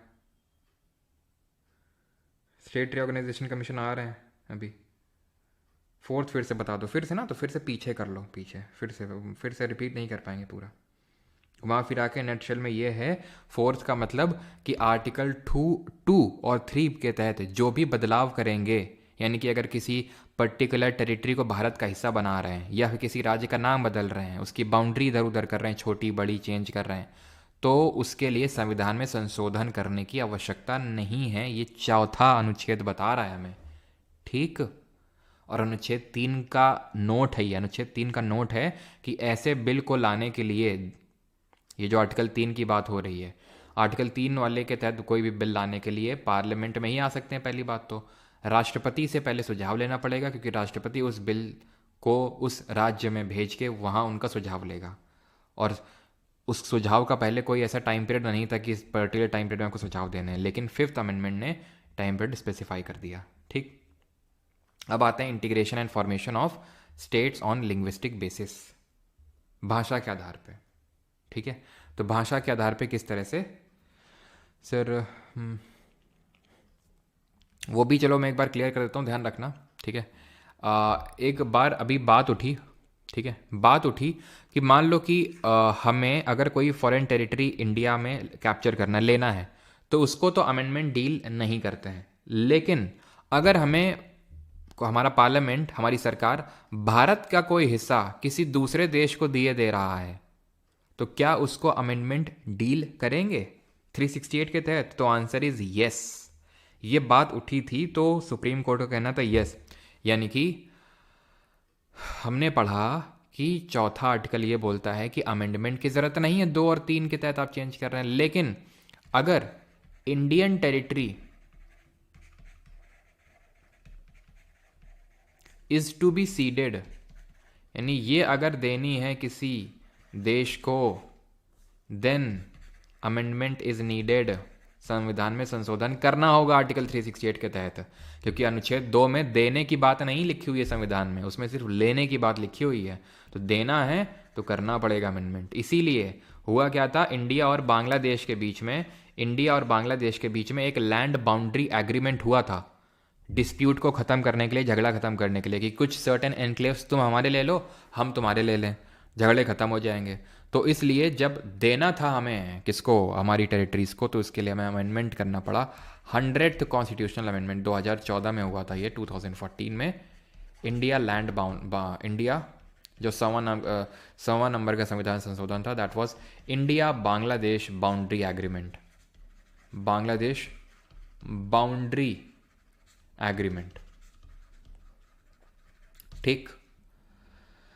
Formation of states on linguistic basis, अब हम देखेंगे कि भाषा के आधार पर राज्य बनना कैसे शुरू हुए, क्यों शुरू हुए, ठीक। तो लिंग्विस्टिक का मतलब होता है भाषा के आधार पर, लेकिन उससे पहले कि किस तरह से हमारे स्टेट फॉर्म होना स्टार्ट होते हैं वो पहले हम समझते हैं। तो एक्चुअल में हुआ क्या था, जब इंडिया आज़ाद हुआ था, यानी 1947 की बात, 1947, तो टोटल 562 मतलब प्रिंसली स्टेट थे जिनको कि जोड़ा गया था, प्रिंसली स्टेट्स थे जिनको कि भारत में जोड़ा गया था। प्रिंसली स्टेट देसी रियासतें समझाया था मैंने, वो पर्टिकुलर जगहें थीं, स्टेट्स थे जहाँ पे ब्रिटिशर्स का डायरेक्ट रूल नहीं था, इनडायरेक्ट रूल था, वहाँ के राजे रजवाड़े रूल ही वहाँ पे रूल कर रहे थे, ठीक है, वहाँ के राजे रजवाड़े ही वहाँ पे रूल कर रहे थे, लेकिन ब्रिटिशर्स को टैक्स देते थे। तो ऐसे 562 प्रिंसली स्टेट को, देसी रियासतों को मिलाया गया। 3 को चुल मच रही थी उस समय, वो कौन 3 थे, एक तो अपना हैदराबाद था, जूनागढ़ था, जम्मू कश्मीर था, ठीक है। तो जम्मू कश्मीर था एक, देन जूनागढ़ था, और एक आपका हैदराबाद था। तो ये नहीं जोड़ रहे थे, जम्मू कश्मीर नहीं जोड़ रहे थे। जम्मू कश्मीर बोल रहे थे इंडिपेंडेंट, सब लोग बोल रहे थे इंडिपेंडेंट रहेंगे क्योंकि उनको मज़ा आ रहा था इंडिपेंडेंट रहने में। तो जब पाकिस्तान ने अटैक कर दिया इंडिपेंडेंस के बाद जम्मू कश्मीर में, तो यहाँ के जो महाराजा थे, महाराजा हरी सिंह, उन्होंने तो इंडिया के साथ तुरंत ही इंस्ट्रूमेंट ऑफ एक्सेशन साइन कर लिया कि भैया हमें तो इंडिया के साथ रहना है, ठीक है, क्योंकि समझ गया कि भैया कोई ना कोई तो अटैक करेगा ही। पाकिस्तान ने कर दिया पहले ही, तो इंडिया के साथ कर लिया इन्होंने, ठीक है, आ गए इंडिया में। जूनागढ़ वाले जो है, जो यहाँ के राजा थे, बोल रहे थे हम पाकिस्तान में जाएंगे। लोग बोल रहे थे पगलैट हो क्या, वहाँ क्या जा करेंगे, इंडिया में रहेंगे। तो यहाँ करवाया गया क्या, रेफरेंडम करवाया गया, जनमत करवाया गया, और लोगों ने बोला क्या, लोगों ने वही 95% ज़्यादा से ज़्यादा लोगों ने बोला कि हमें इंडिया में रहना है, तो इंडिया में हो गया शामिल। हैदराबाद के जो ये नवाब साहब थे, तो इनको भी चिल मच रही थी क्योंकि ये सबसे बड़ा प्रिंसली स्टेट था हैदराबाद। तो इनको जो है पुलिस एक्सेशन, पटेल साहब गए और पुलिस वुलिस लेके गए और जो इनकी रिलाई करी, ठीक है, उसके बाद जो है ये इंडिया का पार्ट बन गया पुलिस एक्सेशन के थ्रू। यहाँ पर ऑपरेशन चलाया गया था, उस ऑपरेशन के बारे में आपको पता होना चाहिए, जिसको हम ऑपरेशन पोलो बोलते हैं, ठीक है। सितंबर 1948 में हुआ था ये, सितंबर 1948 में, 17 सितंबर डेट भी है जिस दिन हम अभी recently ministry of home affairs ने डिक्लेयर किया था हमारे अमित शाह जी ने कि क्या सेलिब्रेट किया जाएगा 17 सितंबर को। तो इन्होंने भी ज्वाइन कर लिया बाद में। फिर हुआ क्या, 1950 आते आते तक, 1950 आते आते तक हमारी गवर्नमेंट ने 4 फोल्ड क्लासिफिकेशन किया, 4 फोल्ड क्लासिफिकेशन किया सारे स्टेट्स का, ठीक है। उतना इंपॉर्टेंट नहीं है, लेकिन अगर पूछ ले, ठीक है, कि क्या है, मतलब 4 फोल्ड क्लासिफिकेशन कब था, वैसे तो कभी क्वेश्चन आया नहीं है इस पर। तो part A state, part B state, part C state, ऐसे पार्ट पार्ट में डिवाइड कर दिया था, ठीक है। पार्ट डी, जैसे हमारा जो अंडमान निकोबार था वो पार्ट डी में आता था। तो ऐसा 4 फोल्ड टाइप क्लासिफिकेशन जो है, एक सेकंड रुकना, ठीक है।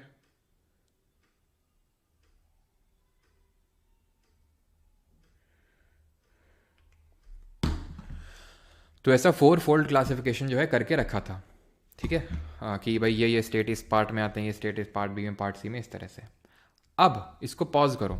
अब यहाँ से हुआ क्या, लिंग्विस्टिक बेसिस पे, भाषा के आधार पर राज्यों को बनाने की मांग उठनी तेज हुई कि भाई लिंग्विस्टिक बेसिस पे स्टेट्स को बनाया जाए। हर जगह प्रोटेस्ट हो रहे थे कि भाई हम तेलुगु बोलते हैं, हमको अलग करो, हम कन्नड़ बोलते हैं, हमें अलग करो, है ना, मराठी बोलते हैं, हमें अलग करो। तो ऐसे लिंग्विस्टिक बेसिस पे जो है बात उठने लगी हर जगह। और कुछ जगह जैसे मान लो तेलुगु वाले कर रहे हैं, कन्नड़ वाले कर रहे हैं, तो भी मराठी भी करने लगे, गुजराती भी करने लगे, तो ऐसे बहुत बढ़ रहे। तो लिंग्विस्टिक बेसिस पे बनने चाहिए स्टेट है, नहीं बनने चाहिए, तो इसके लिए कमीशन, आयोग बनना शुरू हुए। तो एक सबसे पहले बना धार कमीशन, धार आयोग, ठीक है। इससे मुझे धुआंधार, कपिल धार पता नहीं क्यों याद आ रहा है, बता दो किस रिवर पे ये वाटरफॉल हैं दोनों। तो ये धार कमीशन एसके धार जी की चेयरमैनशिप पे बना था। इसने क्या बोला इस कमीशन ने, ये 1948 से बना था। इसने बोला कि states should be formed on states should be formed on the basis of administrative convenience, administrative प्रशासनिक, एडमिनिस्ट्रेटिव कन्वीनियंस प्रशासनिक सहूलियत के बेसिस पे बनने चाहिए, and not on linguistic basis, not on linguistic, भाषा के आधार पे नहीं बनने चाहिए राज्य, इसने बोला। मांग और तेज हो गई कि कैसे नहीं बनने चाहिए, तो एक और कमीशन बिठाया गया।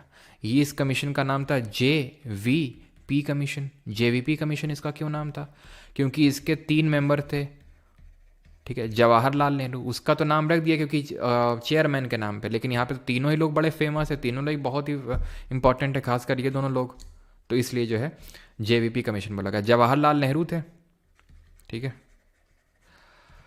वल्लभ भाई पटेल जी थे हमारे, सरदार पटेल जी, और पट्टा भी सीतारामैया थे, ठीक है, पट्टा भी सीतारामैया। और ये किस कमेटी के मेंबर थे जरा बताना, कुछ याद कराया था, सीतारामैया वस्तावैया है हाउस कमेटी के चेयरमैन। ये यूनियन, जिस यूनियन पावर कमेटी हो गया, स्टेट्स जो कमेटी थी उसके थे, जिस भी कमेटी का गया यूनियन स्टेट था। वल्लभ भाई पटेल जो फंडामेंटल राइट पे कमेटी बनी थी, प्रोविंशियल सब कमेटी जो बनी थी, उसके चेयरमैन थे ये। तो इसने भी यही सेम चीज़ को रिपीट किया कि लिंग्विस्टिक बेसिस पे स्टेट नहीं बनने चाहिए, इसने मना कर दिया और डिमांड तेज हो गई। तो फाइनली हुआ कुछ यूं कि 1953 में 1953 में एक शख्स थे, आंध्र प्रदेश में आंदोलन चल रहे थे कि भाई तेलुगु जो हमारे स्पीकिंग रीजन्स है उनको अलग किया जाए। तो एक शख्स थे जिनका नाम था पॉट्टू या फिर पॉट्टी श्री रामलू, ठीक है, श्री रामलू, आंध्र प्रदेश में। तो ये फास्ट एंड टू डेथ पे बैठे हुए थे कि हम तब तक फास्ट करेंगे जब तक कि तुम नहीं दे दोगे हमें लिंग्विस्टिक बेसिस पे हमारा स्टेट। इनकी डेथ हो जाती है, ठीक है। और जो प्रदर्शन है, जो प्रोटेस्ट हैं, वो बहुत भयंकर हो जाते हैं। 56 दिन के बाद इनकी डेथ हो जाती है। और इसकी वजह से आनन फानन में तुरंत क्या करना पड़ता है, आंध्र प्रदेश को क्रिएट किया जाता है as the first linguistic state of India. Andhra Pradesh was formed as first linguistic state या फिर first state to be formed on the linguistic basis, first linguistic state of India, ठीक, 1953 में। क्लियर इतनी बात। अब खुद सोचो, 10 बच्चे रो रहे हैं, उनमें से तुमने एक को टॉफ़ी दे दी जो ज़ोर से रोया, तो 9 बच्चे क्या करेंगे, वो भी और ज़ोर से रोएंगे देख के। तो यही हुआ। और स्टेट भी मांग उन्होंने तेज कर दी कि हमें भी क्रिएट करो जब उसको क्रिएट किए हो। तो फिर एक और कमीशन बना जो कि फाइनल कमीशन था इस चीज़ को लेके, and that was Fazal Ali commission. Fazal Ali commission, chairman थे फजल अली, इसलिए वैसे 3 लोग थे इसमें। 3 लोग और कौन थे, तो एक तो हृदय नाथ कुंजरू थे और KM पन्नीकर थे, ठीक है, और फजल अली थे जो कि चेयरमैन थे। तो उन्हीं के नाम पर कमीशन का नाम पड़ गया। तो इन्होंने बोला कि हाँ कर लो, ठीक है, लिंग्विस्टिक बेसिस पे स्टेट को क्रिएट कर लो, बट ही रिजेक्टेड, यानी this commission rejected the theory of one language one state, क्योंकि कुछ लोग ये बोल रहे थे कि एक भाषा और एक राज्य होना चाहिए। तो ये थ्योरी इन्होंने रिजेक्ट कर दी। ये नहीं बोला इन्होंने कि लिंग्विस्टिक बेसिस पे स्टेट को मत क्रिएट करो, इन्होंने बोला कि जो आपका ये कॉन्सेप्ट है कि एक राज्य, एक भाषा और एक राज्य है, अगर ये कॉन्सेप्ट हम फॉलो करने लग गए तो पूरा भारत इतने पार्ट में डिवाइड होगा कि आप समझ भी नहीं सकते, क्योंकि हर छोटी छोटी जगह में कोई नई भाषा बोली जाती है। तो ये कॉन्सेप्ट रिजेक्ट कर दिया, ठीक है। और but accepted the linguistic basis of formation of states, linguistic basis of और फॉर फॉर्मेशन ऑफ स्टेट्स, ये भाई लिंग्विस्टिक बेसिस पे स्टेट बन सकते हैं। और इसको एग्जीक्यूट करने के लिए एक एक्ट लाया गया जिसको हम जानते हैं स्टेट्स रीऑर्गेनाइजेशन एक्ट, ठीक है, स्टेट्स रीऑर्गेनाइजेशन एक्ट ऑफ 1956, 1956 का जो स्टेट रीऑर्गेनाइजेशन एक्ट था वो लाया गया, जिसके थ्रू ये जो पार्ट नहीं बताया था आपको, पार्ट ABCD, ये पार्ट खत्म किए गए, ठीक है, पार्ट से खत्म किया गया, पार्ट ABCD ये सब। और 14 राज्य यानी कि 14 states and 6 UTs were created, ठीक है, were created after this states reorganisation act 1956। यानी इतने स्टेट्स और UTs को जो है फाइनली बनाया गया एज ऑफ 1 नवंबर 1956, ठीक है। तो ये जो हमारे राज्य धीरे धीरे और बने, आज हमें पता है 28 राज्य और 8 केंद्र शासित प्रदेश हैं, 28 स्टेट और 8 UTs। ये किस तरह से बने वो थोड़ा सा हम समझ लेते हैं। इसके लिए ट्रिक होती है, आम गुनाह है मैम तुस्सी गाओ और मौज लो, ये हमारी क्या है, ट्रिक है। इसको मैं हिंदी में लिख देता हूँ सो दैट अच्छे से हम इसको समझ पाएँ, हिंदी में आराम से इसको अच्छे से समझ पाएंगे कि कौन सा स्टेट कब बनता है, कैसे बनता है। तो इसको हम याद करेंगे, आम गुनाह है, ठीक है, मैम तुस्सी है ना, गाओ और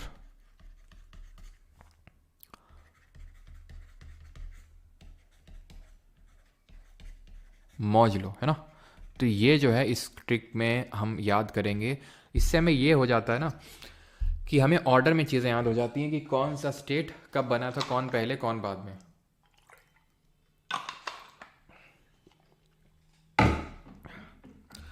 तो आ से यहाँ पे है आंध्र प्रदेश,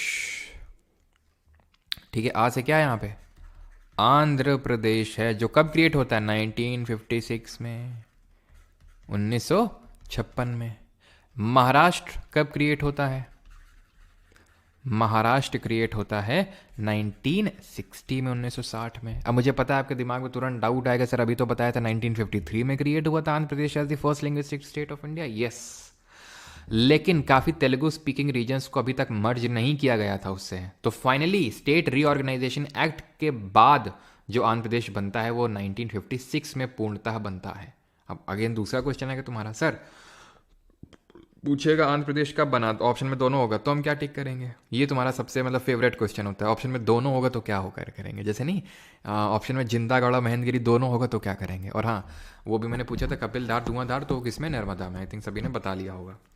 तो पहली बात तो ऑप्शन में होगा नहीं, और दूसरी बात तो स्पेसिफाई करेगा। अगर लिंग्विस्टिक बेसिस पे पूछेगा तो 1953, और अगर वो नहीं लिखेगा तो 1956। महाराष्ट्र 1960 में क्रिएट हुआ था। अब महाराष्ट्र की जब हम बात करते हैं तो एक, जब भी हम महाराष्ट्र की बात करते हैं तो पता है क्या करते हैं, हम एक ब्लैंक पीपीटी को क्रिएट कर लेते हैं। क्या करते हैं, एक ब्लैंक पीपीटी को क्रिएट कर लेते हैं। ऐसा क्यों करते हैं सर, क्योंकि महाराष्ट्र में कुछ तो ऐसा स्पेशल है। क्या स्पेशल है, 1960 में, 1960 में जो बॉम्बे हुआ करता था,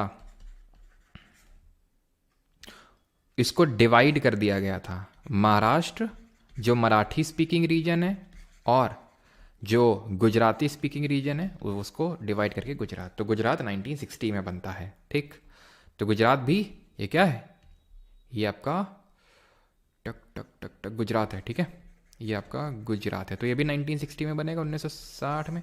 ठीक है, ये है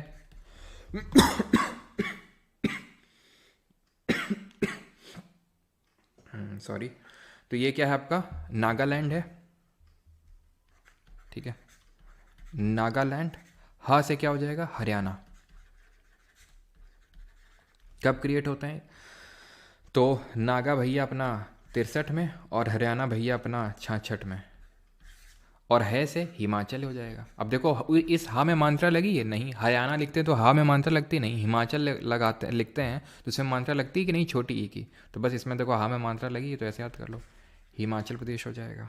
कब क्रिएट होता है, ये आपका होता है 1971, 1971 में। मैम में क्या है, तो मैं से है मेघालय, मेघालय। ठीक, म से क्या है, म से हो जाएगा मणिपुर। ठीक है, मणिपुर। और तू से क्या हो जाएगा, त्रिपुरा।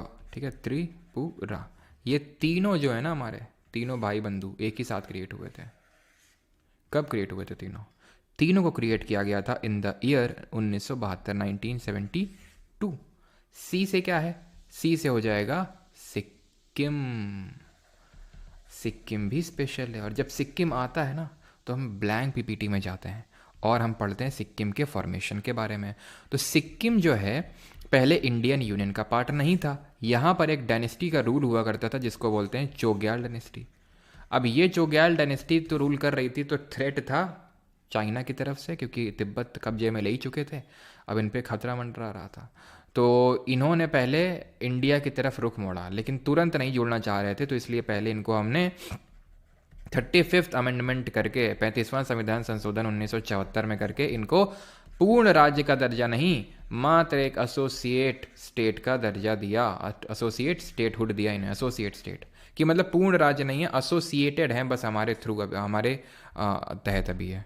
ठीक है, और देन जब इनको लगा, अच्छा लगा, तो यहाँ के लोगों ने बोला कि नहीं नहीं, हमें तो इंडियन यूनियन के साथ पूरी तरह से जुड़ना है, चोग्याल डायनेस्टी को पूरी तरह से ख़त्म कर दो। तो 1975 में पूर्ण राज्य यानी कि कंप्लीट स्टेटहुड का दर्जा मिलता है। क्लियर इतनी चीज़, कंप्लीट स्टेटहुड। तो इसी को ये वो करने के लिए आर्टिकल 2A को इंसर्ट किया गया था। अब याद आया आपको, तो सिक्किम कब क्रिएट हो जाएगा, 1975 को, 1975 को। गाओ से क्या है, गाओ से है गोवा, और ओ से क्या है, कुछ नहीं है। गोवा की जब हम बात करते हैं तो होता ये है कि हमें फिर से पीपीटी में जाना पड़ता है, ब्लैंक वाली वो भी। ठीक है, तो होता ये है कि पहले गोवा, दमन और दीव 3 जगह थी जहां पर रूल किसका चल रहा था, रूल चल रहा था पोर्चुगीज भैया लोगों का। पोर्तुगीज़ भैया लोग सबसे पहले आए थे भारत में और सबसे आखिर में गए थे, हड़ा लिए थे पूरी तरह से। इंडियन गवर्नमेंट 1961 में इनको खदेड़ा था यहाँ से। कब? 1961 में, ऑपरेशन विजय के थ्रू। तो जब इनको यहाँ से हटाया गया तो किया ये गया कि सबसे पहले तो 12th कॉन्स्टिट्यूशनल अमेंडमेंट करके, ठीक है, 12th कॉन्स्टिट्यूशनल अमेंडमेंट करके इन द ईयर 1962 पहले तो इंडियन यूनियन का पार्ट ये बने थे ये, ठीक है, इंडियन यूनियन का पार्ट बने थे ये। देन अगर हम बात करें जो गोवा स्टेट है, गोवा 1987 में, मतलब अभी तो तीनों सिर्फ यूटी बने हैं, यूनियन टेरिटरी, ठीक है, 1962 में, लेकिन 1987 में ये स्टेट बन गया, राज्य बन गया। तो यहाँ पे क्या होगा? 1987, 1987, ठीक। ऐसे ही दादरा नगर हवेली में भी था। जो दादरा नगर हवेली थी ना, यहाँ भी इन्हीं लोगों का शासन चल रहा था। लिख देते हैं, जो दादरा नगर एंड हवेली था, यहाँ भी पोर्चुगीज़ लोग मान नहीं रहे थे, अड़े पड़े थे, भाग ही नहीं रहे थे, बड़े अड़ियल टाइप थे ये। 1961 में, ठीक है, इनको भगाया गया, ठीक है, पोर्चुगीज़ का रूल था 1961 में, पोर्चुगीज़ का रूल था। देन यहाँ पे क्या गया? 10th अमेंडमेंट किया गया, ठीक है, 10th अमेंडमेंट करके जो है इनको भी यूटी का, और आज भी यूटी है, आपको पता है, दादरा नगर हवेली, दमन और दीव को मर्ज किया जा चुका है अभी। यहाँ पे जो और है उसमें औ का मतलब है अरुणाचल प्रदेश, ठीक है, अरुणाचल, और मौज में मो से क्या है? मिजोरम, ठीक है, और बस खत्म। इनको कब क्रिएट किया गया था? तो ध्यान रखना, इनको 1987 में ही क्रिएट किया गया था। एक्चुअल में अरुणाचल और जो मिजोरम है ना, अरुणाचल और जो मिजोरम हैं, इनको क्रिएट किया गया था, यहाँ पे लिखते हैं 22nd अमेंडमेंट हुआ था, एक 22वां संविधान संशोधन, ठीक है। इसे किया क्या गया? मेघालय को एक एसोसिएट स्टेट के तौर पे पहले तो क्रिएट किया गया, ठीक है, Meghalaya created with in Assam. आप देखते होंगे, अगर आपने मैप देखा होगा अच्छे से, तो असम के अंदर ही तो दिखता है हमें मेघालय।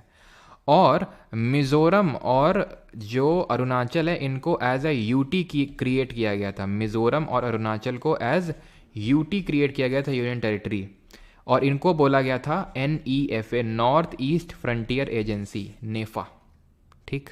तो ये स्टेट हुड ध्यान रखिएगा, कौन कब राज्य बना, ऑर्डर आपसे पूछ सकता है, ठीक है। आगे बढ़ें, इतनी चीज़ क्लियर हो गई सभी को? किसी को यहाँ तक कोई डाउट हो तो जल्दी से बताइए। ये इंग्लिश में आप ट्रिक यहाँ पे फिल कर सकते हैं, जिसको फिल करना है तो। 1930 difference between state and UT. State में एक इलेक्टेड गवर्नमेंट होती है, यूटी में क्या होता है, जनरली कहीं कहीं पे इलेक्टेड गवर्नमेंट होती है, जैसे जम्मू कश्मीर और दिल्ली वगैरह में, लेकिन वहाँ पे डायरेक्टली किसका शासन होता है? सेंटर का।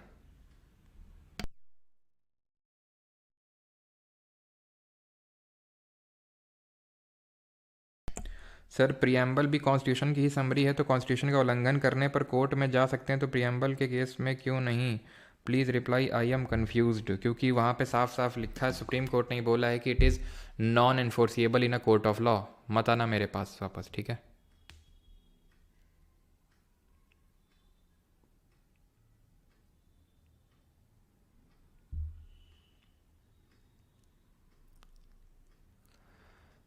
वॉइस थोड़ा हाई रखो सर, एक वीक से लो है बोल रहा हूँ। भाई वॉइस लो आ रही है क्या? क्यों वॉइस लो आ रही है क्या?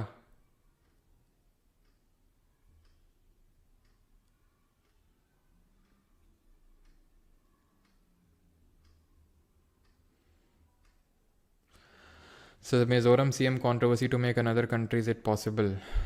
पॉसिबल तो नहीं है, लेकिन वही है ना कि अब क्या बोला जाए। यही बात शेख हसीना ने भी बोली थी कि ये जो जोगम करके एक अलग से कंट्री बनाना चाहते हैं ये सब, बांग्लादेश, इंडिया और म्यांमार की टेरिटरी लेके। अच्छा, कहाँ पे? अरे सॉरी,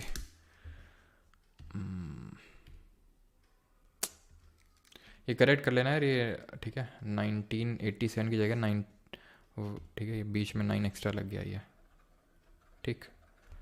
चलिए आगे बढ़ते हैं और हम देखते हैं, यहाँ पे इसको फिल कर लेना इंग्लिश में अपने आप से, ठीक है। अभी आते हैं और देखते हैं ये आर्टिकल 371 क्या है। जैन के फुल स्टोरी बताओ सर प्लीज़।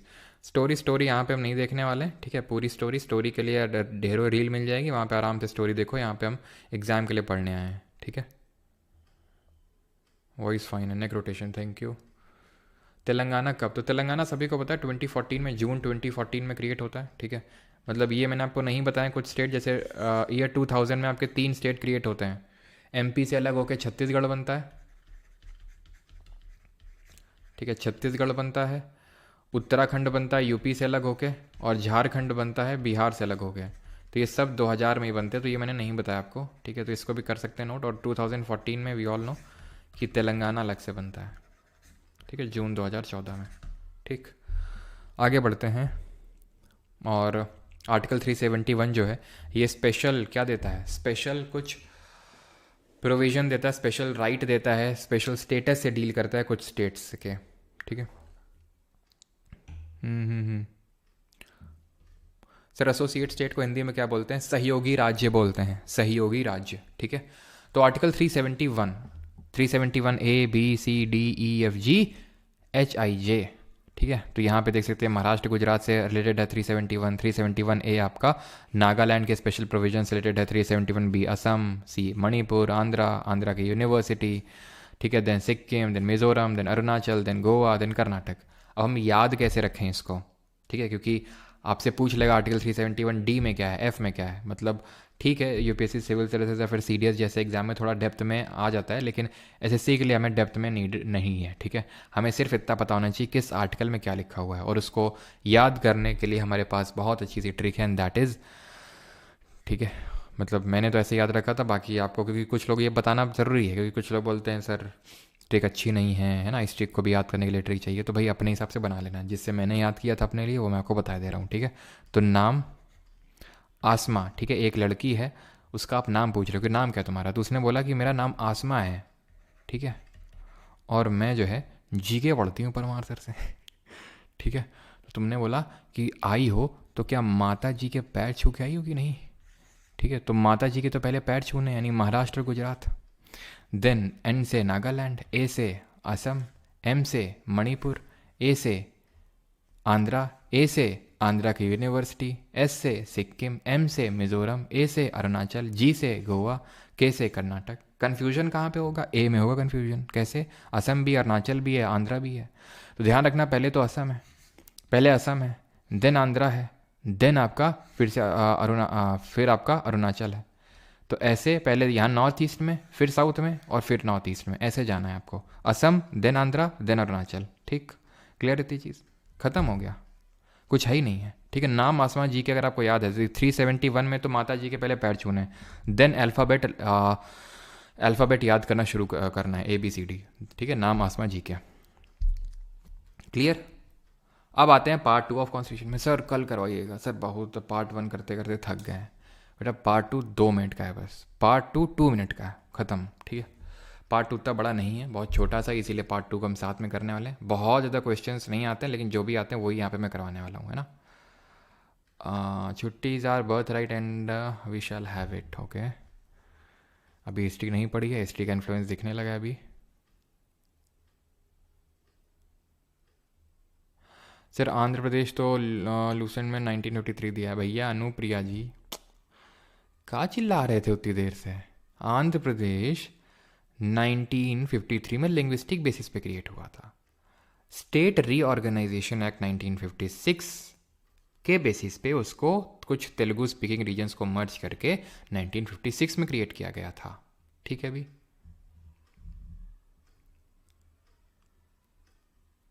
भाई बाबू ओ राम जी, यहाँ पर बात हो रही है पोस्ट इंडिपेंडेंस की।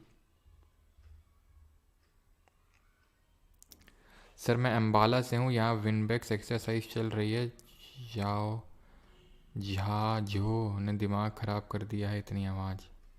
अच्छा विनबेक्स अच्छा अच्छा अच्छा, जहाजों ने, ओके ठीक ठीक ठीक, विम, अच्छा वो डिफेंस वाली एक्सरसाइज है, अच्छा, वियतनाम और इंडिया की। जहाजों ने दिमाग ख़राब कर दिया है, कोई नहीं कोई नहीं। अरुणाचल की यूनिवर्सिटी नहीं है भैया, आंध्रा की सेंट्रल यूनिवर्सिटी को स्पेशल स्टेटस मिला हुआ है वो। पार्ट 2 पे आते हैं अभी। भाग 2 ऑफ संविधान किसकी बात करता है? ये बात करता है नागरिकता की, दैट इज सिटीजनशिप की। ठीक है, किसकी बात करता है ये? नागरिकता की बात करता है ये। पार्ट 2, आर्टिकल कौन कहाँ से कहाँ तक है? तो भाई 4 पे ख़त्म हो गया था हमारा पार्ट 1, तो यहाँ पे कहाँ से शुरू होगा? 5 से शुरू होगा और 11 तक जाएगा। बस ये ध्यान रखना हमारे देश में कैसी नागरिकता है, कैसी सिटीजनशिप है। तो इंडिया में सिंगल सिटीजनशिप चलती है, एकल नागरिकता चलती है, एकल नागरिकता। और ये हमने कहाँ से लिया है, किस कंट्री के कॉन्स्टिट्यूशन से लिया है? ये हमने यूके या फिर ब्रिटेन के कॉन्स्टिट्यूशन से लिया है। ठीक है, तो धीरे धीरे कौन सी चीज़ हमने कॉन्स्टिट्यूशन में कहाँ से बोरो करी है वो आप ऐसे ही सीख जाएंगे। सिंगल सिटीजनशिप का मतलब क्या होता है कि हमारे यहाँ पे ऐसा नहीं है कि कोई पर्टिकुलर सिटीज़न इंडिया के सिटीज़न के साथ साथ वो यूपी का भी सिटीज़न है, बिहार का भी सिटीज़न है। कल मैंने आपको बताया था, यानी हमारे यहाँ डुअल सिटीजनशिप नहीं चलती है, हमारे यहाँ सिंगल है। और ये कैसा फीचर होगा, फेडरल या फिर यूनिटरी, बताइए। ठीक है, तो हम यूपी, एमपी, बिहार नाग के निवासी हो सकते हैं, लेकिन नागरिक तो सिर्फ हम भारत के ही हैं। ये आर्टिकल है। अब ये आर्टिकल 5वां, 6वां, 7वां, 8वां, 9वां, 10वां, 11वां, पहले तो समझो इसको। ठीक है, ये मत बोलना कि सर बीच में कि सर ये वो। ठीक है, अभी रुक जाओ। आर्टिकल 5 है, it provided for the citizenship on the commencement of constitution. यानी जब हमारा संविधान लागू हुआ एक तरह से, ठीक है, जब हमने एक तरह से काइंड ऑफ अडॉप्ट किया, तो उसके बाद से कौन नागरिक होगा कौन नहीं होगा वो उससे डील करता है आर्टिकल 5। ठीक है, अनुच्छेद नंबर 5। अनुच्छेद 6, it provides rights of citizenship of certain persons who have migrated to India from Pakistan. वो लोग जो पाकिस्तान से माइग्रेट होकर 1947 में पार्टीशन हो गया 1947 में, तो जो लोग पाकिस्तान वाले भाग में रह रहे थे वो अगर भारत में आए हैं तो उनके लिए क्या नागरिकता के प्रावधान होंगे? 7वां, provided right of citizenship of certain migrants to Pakistan. यानी वो लोग जो भारत में थे, ठीक है, आज़ादी के समय, लेकिन भारत छोड़ के पाकिस्तान में चले गए, जब वहाँ पे पता चला ओ यहाँ तो गधे रहते हैं तो वापस फिर आ गए यहाँ पे। ठीक है, तो वापस वो फिर से घूम के यहीं पे आ गए, कहाँ पे? इंडिया में।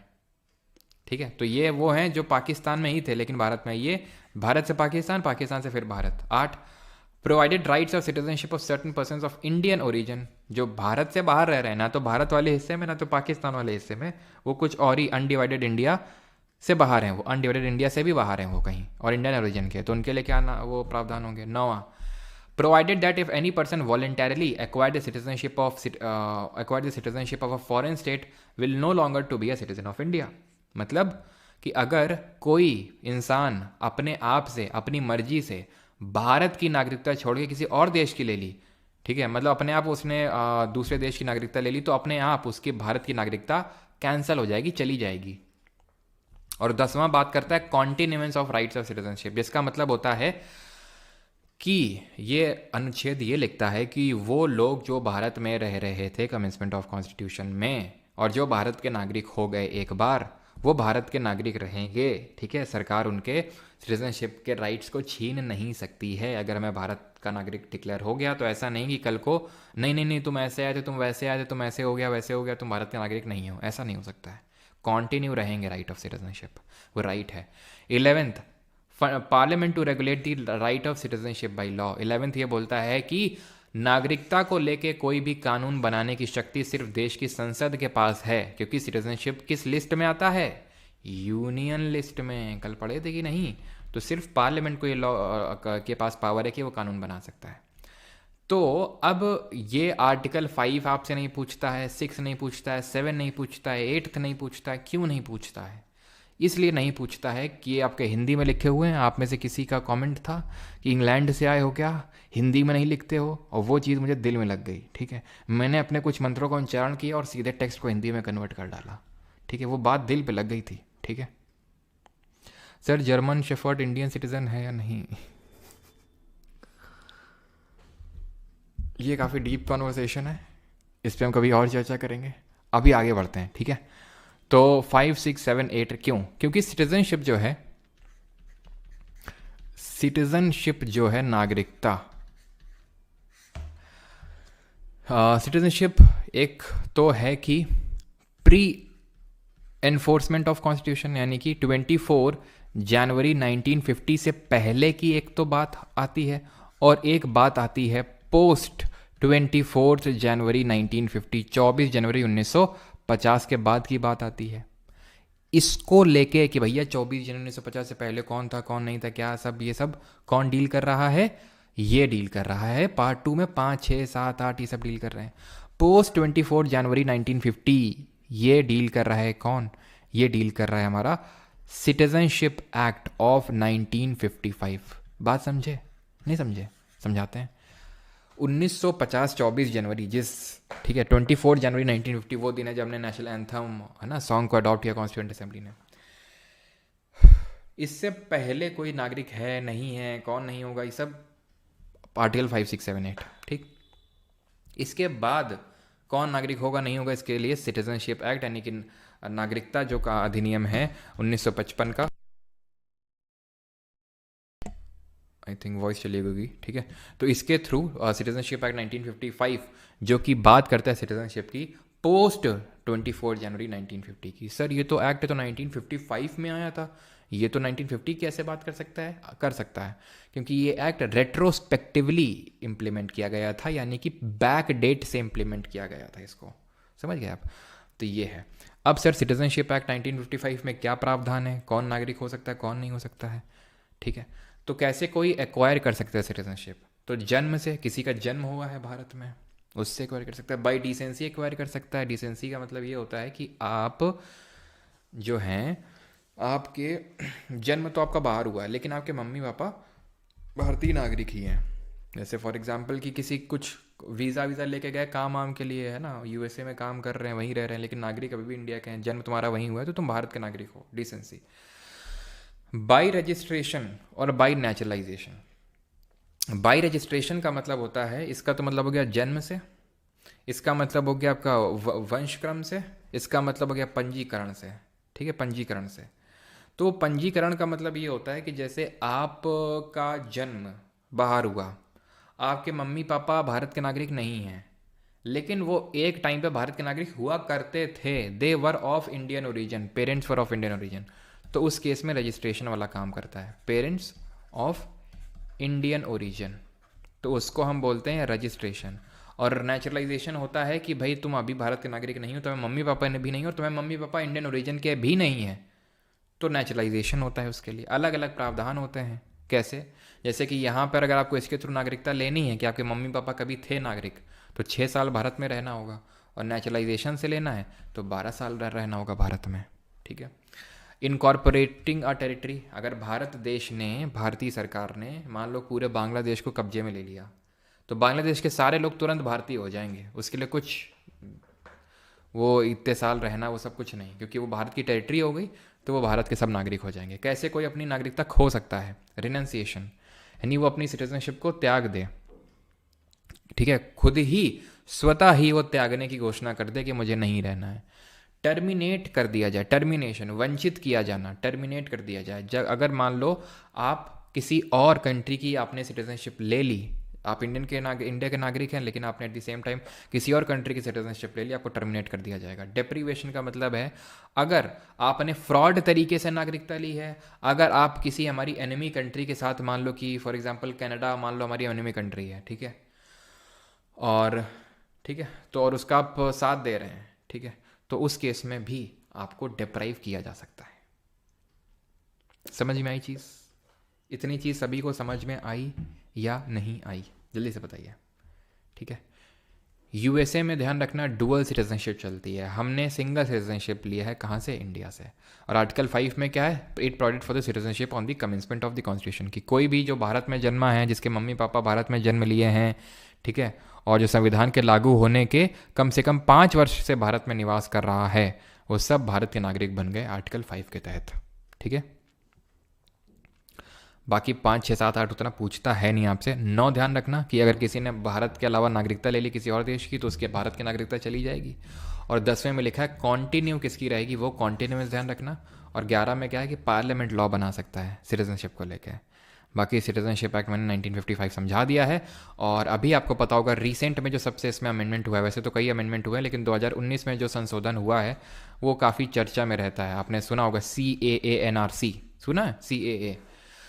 इसका मतलब यही है सिटीजनशिप एक्ट ऑफ 1955, जो उसमें अमेंडमेंट किया गया 2019 में। क्या अमेंडमेंट किया गया है 2019 में? ये अमेंडमेंट संशोधन किया गया है कि 6 कम्युनिटीज़ के लोग जो 6 कम्युनिटी के लोग हैं, कौन कौन कौन है वो?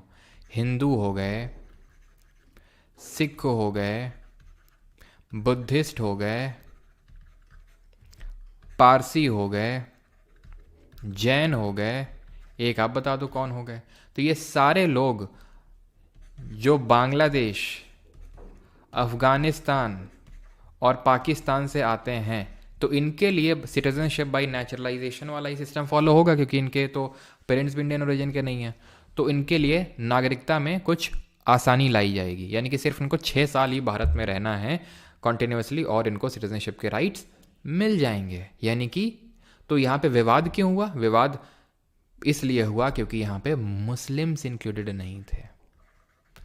ठीक है, क्यों? और गवर्नमेंट लॉजिक क्या दिया कि इन देशों में भाई मुस्लिम के खिलाफ थोड़ी प्रताड़ना होती है, क्योंकि यहाँ पे तो ये सब मुस्लिम बहुल ही हमारे देश हैं।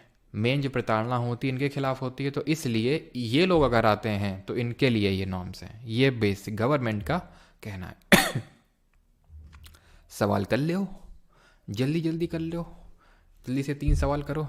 ठीक है, ये आपके CAPF कौन से क्वेश्चंस होते हैं? जो CAPF CDS या फिर जो UPSC के एग्ज़ाम्स होते हैं, जैसे भी जियो साइंटिस्ट का एग्ज़ाम हुआ, CISF LDC का एग्ज़ाम होता है, वो सब एग्ज़ाम हुए तो उसमें। ठीक है, चलो, तो अगर हम बात करें with regard to the constitution of India, which of the following is not correct? The words socialist and secular were not originally part of constitution. ठीक है, तो ये जो वर्ड्स हैं ये कॉन्स्टिट्यूशन का पहले पार्ट नहीं थे, सही है। सोशलिस्ट, सेक्युलर, इंटेग्रिटी को बाद में जोड़ा गया था। Preamble states the object of the constitution of India. Okay, yes, preamble is enforceable in a court of law. पकड़ लिया तुमने, हैं? बन गया लेफ्टिनेंट। कैसा लग रहा है आज? Which are the following word or phrase was not incorporated in the preamble to the constitution of India by 42nd amendment? 42nd amendment से किस वर्ड को नहीं जोड़ा गया था? Socialist, secular, unity and integrity, dignity. Socialist जोड़ा गया, secular जोड़ा गया, यूनिटी एंड इंटीग्रिटी, यूनिटी तो पहले ही था, इंटीग्रिटी को भी जोड़ा गया, डिग्निटी को नहीं जोड़ा गया। CAPF में क्वेश्चन पूछा गया, बन गया असिस्टेंट कमांडेंट। कैसा लग रहा है? 62. Which of the following terms was used for the state in the draft constitution presented by Ambedkar ji on 4th November 1948?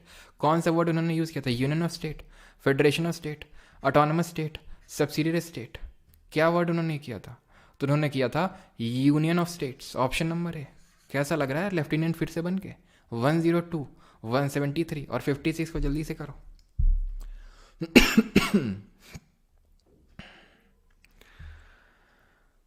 चलो भाई, तो through the 42nd amendment to the constitution of India, which of the following was or were inserted into the preamble? Liberty of thought expression, belief, faith and worship was, अच्छा, liberty of thought expression and belief was substituted by liberty of thought expression, belief, faith and worship. इसका कहने का मतलब ये है कि पहले faith और वर्शिप नहीं होता था और इसको बाद में इंसर्ट किया गया। कैसी अपमानजनक बातें कर रहे हो? The expression unity of the nation was substituted to the union and integrity of the nation. Yes, option number B answer होगा। हमने सिर्फ 3 ही वर्ड को जोड़ा है और कोई अमेंडमेंट नहीं हुए थे 42nd अमेंडमेंट के अलावा। ठीक है, अगला क्वेश्चन। ठीक है, बॉल डांस के लिए पार्टनर ढूंढने जा रहे हैं। पार्टनर ढूंढा। बॉल डांस का काफ़ी वो क्रेज रहता है, नहीं? चलो, with which of the following statements with regard to the preamble to the constitution of India is not correct? The term secular democratic republic was not there in the preamble originally. Not correct. Secular तो नहीं था, बिल्कुल नहीं था।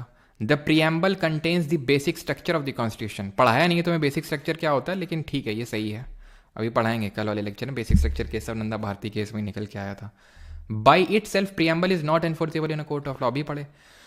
Supreme Court has held that the preamble cannot be considered as an aid to the legal interpretation of the constitution. भैया cannot जोड़ दिया, पढ़े थे कि नहीं पढ़े थे? can be considered होता है, हैं? बन गए तुम असिस्टेंट कमांडेंट। जल्दी से ऑप्शन चुनो, फर्स्ट प्रेफरेंस बताओ, जल्दी से भेजना है तुम्हें। CRPF, CSF, SSB, BSF, जल्दी बताओ फर्स्ट प्रेफरेंस क्या है। टाइम नहीं है मेरे पास, तुरंत बनाएंगे, सीधा मेजर जैसे बनते हैं, सीधा तुमको असिस्टेंट कमांडेंट बनाएंगे अभी। The Constitution, 35th Amendment Act of 1974 is related to which of the following state? Mizoram, Sikkim, Nagaland, Arunachal. 35th Amendment, 1974. Associate state, Chagyal Dynasty, Sikkim. Article 2A, ठीक है।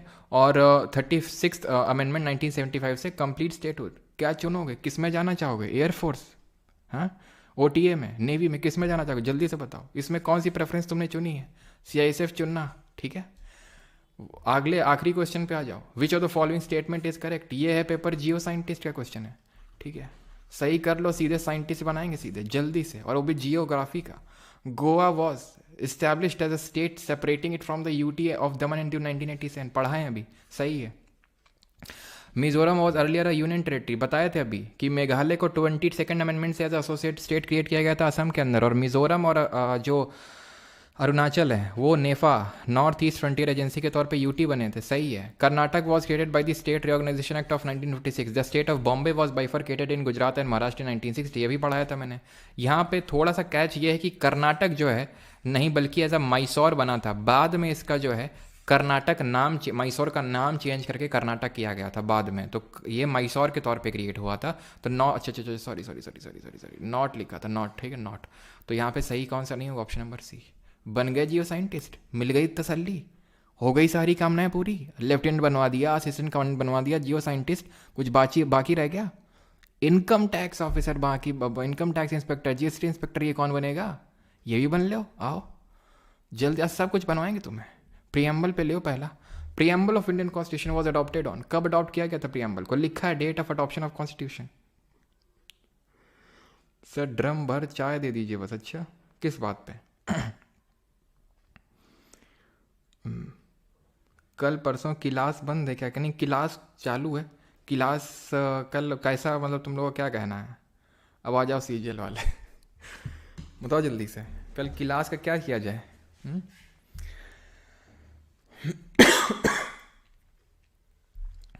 Preamble of Indian constitution was adopted on, कब, 26 नवंबर 1949। ये जल्दी बनना होता है, जैसे कि अभी ये किस में पूछा गया था, किसी में नहीं पूछा गया, कुछ नहीं बने तुम तो इससे, सीएचएसएल सीधा भी तुमसे भी क्लर्क बनवाएंगे जल्दी से सीएचएसएल के through. Preamble of constitution describes India as क्या, unitary state, federal state, secular state या फिर अथी स्टेट, ये सब क्या लिखा हुआ है, सेकुलर स्टेट बताता है, ऑप्शन नंबर सी, बन गए clerk. Preamble of the Indian constitution start with the phrase, इसकी स्टार्टिंग लाइन क्या है, we the people of India, we the people of USA, we the people of South Africa, ऐसे ही सबके preamble चालू होते हैं। Which of the following word sequences is correct as per the preamble of the constitution, sequence बताना है, CHSL का question है। क्लास क्लोज रखा जाए, अच्छा बंद, ऑफ, ठीक देखते हैं, नहीं होगा तो फिर कल और परसों ऑफ रखते हैं, निट्टो करवा देते हैं कल परसों, और सैटरडे संडे को क्लास रख लेते हैं, क्योंकि है ये कि छठ पूजा है और काफ़ी दबाव बन रहा है मुझे चारों तरफ से कि छठ पूजा में, क्योंकि Friday I think Thursday Friday को काफ़ी बिजी दिन रहेंगे, इसलिए बंद किया जाए। अभी मैं तो देखो हमारे यहाँ पे तो मनाते नहीं उतना छठ, ठीक है।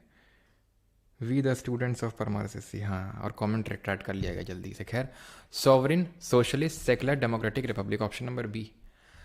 एसएससी जेई में बना दे इंजीनियर, बताओ जल्दी से करो फिर। Not mentioned in the preamble of the constitution of India, liberty of thought, expression, belief, faith and worship है। अपॉर्चुनिटी तो क्या है, equality of status and opportunity है।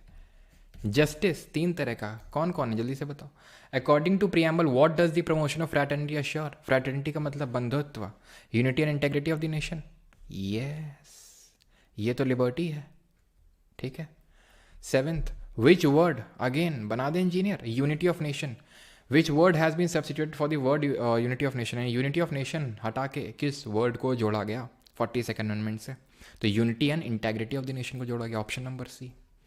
Eighth question, 42nd amendment of 1976 added 3 new words to the preamble, socialist, secular and integrity. Which of the following was not a part of the original preamble of the constitution, originally part क्या नहीं था, democratic था, Republic था, secular नहीं था, sovereign था, ठीक है। 10th, which of the following noble ideals is mentioned in the preamble of the constitution of India, कौन मेंशन्ड है, आखिरी क्वेश्चन है, इसके बाद पार्ट 1 2 के करेंगे, ठीक है। Liberty of thought, expression, belief, faith and worship, खुद से करो, अब नहीं करवा पाएंगे, पार्ट 1 एंड 2 पे आते हैं। ये पीडीएफ आपको मिली जाती है प्राइवेट टेलीग्राम ग्रुप में, तो वहाँ से आप कर सकते हैं। India also known as Bharat is a, India जिसे भारत के नाम से भी जाना जाता है, एक क्या है, it's our fundamental right to have leave on our festival. अच्छा, कौन सा आर्टिकल में है ये, Pawan Kumar, VV sir market में दिखे थे आप? अच्छा, मैहर का लड़का। कब देख लिया भाई? India also known as Bharat is a union of states, option number B. Which of the following is mention in article, वही सेम चीज़ है, India that is Bharat shall be union of state. अगला क्वेश्चन करिए, which of the following is an incorrect statement in regard to the meaning of union of state in the Indian context, CHSL 2023। Country was divided into different states for administrative convenience. Country was divided into different states for administrative convenience. पढ़ते हैं। Indian federation was the result of an agreement. ये same चीज़ पढ़ाए थे कि नहीं, कि Indian federation के बीच में कोई रिजल्ट मतलब कोई एग्रीमेंट नहीं है। Federation not being the result of agreement, no state has right to secede from it. ठीक, सब पढ़ी हुई चीज़ें। Which article of the Constitution of India deal with the Union and Territory? Article number 124, part number 1 of constitution, भाग number 1 संविधान का। Which of the following article was amended in the Constitution 5th Amendment Act of 1955 में amend हुआ था? कौन सा article है? 3, 17, 34 या फिर 45? Which of the following article was amended in the Constitution? ठीक है, 5th Amendment याद करो, 1955 बताया थे। आर्टिकल 3, प्रेसिडेंट जो रिकमेंडेशन लेता है स्टेट से तो स्टिपुलेटेड टाइम में देना होगा एडवाइस उस स्टेट लेजिस्लेचर को। इस चीज़ को ऐड किया गया था 5th अमेंडमेंट से। इसी बार के CHSL के पेपर में पूछा गया है, जीरी 2024। विच of the following part of the constitution, वही सेम है यार, बार बार रिपीट है, कोई नया देखते हैं। ठीक है, अगला है कि सिटीजनशिप से कौन डील करता है? CGL 2023 और CHSL 2024 सिटीजनशिप से वही क्वेश्चन पूछता है। पार्ट कौन सा है, आर्टिकल कौन सा है, और कैसी सिटीजनशिप चलती है और कहाँ से लिए हैं। तो part 2 article 5 to 11 single citizenship और यूके से लिए हैं। और वो आर्टिकल 9, 10 याद करना होता, 9, 10, 11, बस खत्म। डुअल सिटीजनशिप से आप क्या समझते हैं जो USA में चलती है? Citizenship of 2 state simultaneously with in 2 countries. Citizenship of a country along with that of a constituent state, मतलब देश की नागरिकता और जिस राज्य में रह रहे हैं उसकी नागरिकता, ये मतलब होता है डुअल नागरिकता का। In which year was citizenship act pass, कब पास हुआ था भैया? सबको पता है, 1955। एक आखिरी क्वेश्चन कर लो, not a feature of the constitution of India, कौन सा फीचर नहीं है? तो भैया ये भी है, ये भी है, ये भी है, ये नहीं है। कैसा फीचर? ये कैसा फीचर? इंडिपेंडेंट जुडिशरी, ये एक फेडरल फीचर है। ये कैसा फीचर है? Blend of rigidity. तो रिजिडिटी वाला जो चीज़ है वो एक फेडरल फीचर है और एक यूनिटरी फीचर है। और इंडिया में सिंगल सिटीजनशिप चलती है, वो एक यूनिटरी फीचर है। ठीक है, भारत में सिटीजनशिप के पावर को कौन रेगुलेट करता है? Supreme court, governor, president, parliament. Article number 11 को याद करिए। ठीक है, और तो कुछ नहीं है, ये कर लो। Not a way to acquire citizenship, कौन सा एक तरीका नहीं है? ये भी है, ये भी है, ये भी है। रिनंसिएशन से तो अपनी सिटीजनशिप को लूज कर देते हैं। ठीक है, बाकी तो 4-5 क्वेश्चन आपके होमवर्क के लिए, वो आप खुद से करेंगे। एंड यहाँ पे लेक्चर होता है हमारा ख़त्म। किसी कोई डाउट हो तो पूछ सकते हैं, और बाकी कल और परसों छुट्टी रखते हैं फिर। ठीक है, मेन कारण, सिर्फ कारण जो है वो छठ पूजा है। कल छुट्टी मेंस वालों की नहीं रहेगी। ठीक है, जो मेंस के लिए तैयारी कर रहे हैं तो उनका निट्टो मैं कल करवा दूंगा, निट्टो के लेक्चर ले लूँगा। ठीक है, क्योंकि फिर सैटरडे संडे को निट्टो नहीं हो पाएगा, तो कल निट्टो ले लूँगा 2 दिन, और सैटरडे संडे को हम लेक्चर रख लेंगे, सो डैट हमारे 5 दिन लेक्चर्स हो जाएंगे। ठीक बात कि नहीं? कल बंद करिए सर। हाँ, कर दिया शुभम। ठीक है, और अप्पू जी बहुत बहुत धन्यवाद। तो और ये चीज़ ध्यान रखना कि ये जो आपका समय मिला है 2 दिन का, इसमें अच्छे से आप रिवीजन कर लीजिएगा। ठीक है, जो भी हमारे 3 लेक्चर्स हुए हैं, क्योंकि इसलिए भी मैं नहीं ले रहा हूँ क्योंकि जो फंडामेंटल राइट, इसके आने वाले जो चैप्टर है फंडामेंटल राइट DPSP, हद से ज़्यादा इंपॉर्टेंट है। पूरी पॉलिटी में सबसे ज़्यादा इंपॉर्टेंट है। तो फंडामेंटल राइट, DPSP और फंडामेंटल ड्यूटी, ये 3 चैप्टर, और चौथा है पार्लियामेंट। ठीक है, आप ये समझ लो 90% या फिर कभी कभी 100% क्वेश्चन इन्हीं 4 चैप्टर से निकल के आते हैं। ठीक, तो इसलिए मैं नहीं रखना चाहता हूँ कि भाई किसी का मिस ना हो। मिस कोलकाता जी जल्दी आ जाएगा, रिलीज़ हो जाएगा। रिकॉर्डिंग ऑफ कर दो। Thank you Zeeshan Ahmad, thank you for reminding. IAS बनवा दो, IAS भी बनवा देंगे, है ना नेहा जी? IAS भी बनवा देंगे।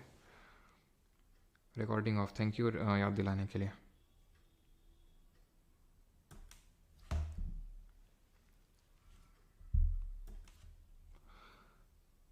सर आसमा ट्रिक शायद गलत स्पेल हो गई, नहीं तो गलत स्पेल नहीं हुई है।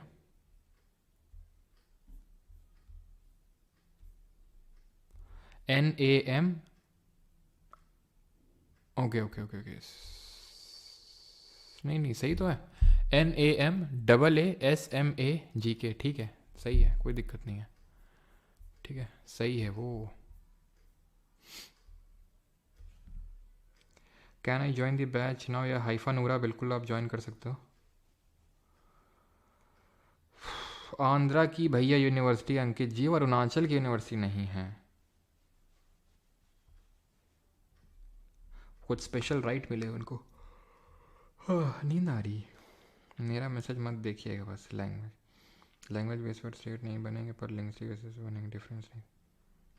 अरे भैया आकृति जी, लैंग्वेज का मतलब ही लिंग्विस्टिक होता है। फजल अली ने बोला था कि लिंग्विस्टिक स्टेट बेसिस पे स्टेट बन सकते हैं, लेकिन वन लैंग्वेज वन। अच्छा ठीक है, मैं समझ गया। तो ऐसे आपको पूछना चाहिए था, हम आपका डाउट समझ गया पूरी तरह से। आप क्या पूछना चाहते हो? फजल अली में कुछ लोगों को हो सकता है ये डाउट आया हो, है ना। फजल अली कहाँ गए? फजल अली कहाँ गए? ये रहे फजल अली। इन्होंने ये बोला था कि ठीक है भाषा के आधार पे बनवा लो राज्य को, कोई दिक्कत नहीं है, लेकिन लेकिन लेकिन क्या? लेकिन ये कि अगर हर एक लैंग्वेज के लिए हर एक राज्य बनाने लग गए तो भारत इतने राज्य में विभाजित हो जाएगा जिसकी कोई सीमा नहीं है। मतलब एक काइंड ऑफ वही है कि तुम अपने मम्मी पापा से पूछिए, मम्मी पापा पार्टी में चले जाएं, बोला चले जाओ, लेकिन ध्यान रखना रोज रोज का पार्टी पार्टी नहीं चलेगा, नहीं तुम बर्बाद हो जाओगे। समझे अभी कि जाने तो दिया तुम्हें, लेकिन बहुत ज़्यादा जाने से मना किया। तो क्रिएट करने तो दिया, लेकिन हर एक लैंग्वेज के लिए हर एक स्टेट वो मना किया। क्या समझे? ऑलराइट, थैंक यू एंड धन्यवाद। मिलते हैं परसों, नहीं सैटरडे को मिलेंगे, कल परसों नेटो रहेगा। Thank you. Dhanbad Manav available हो जाएगी नेक रोटेशन। थैंक यू याद दिलाने के लिए।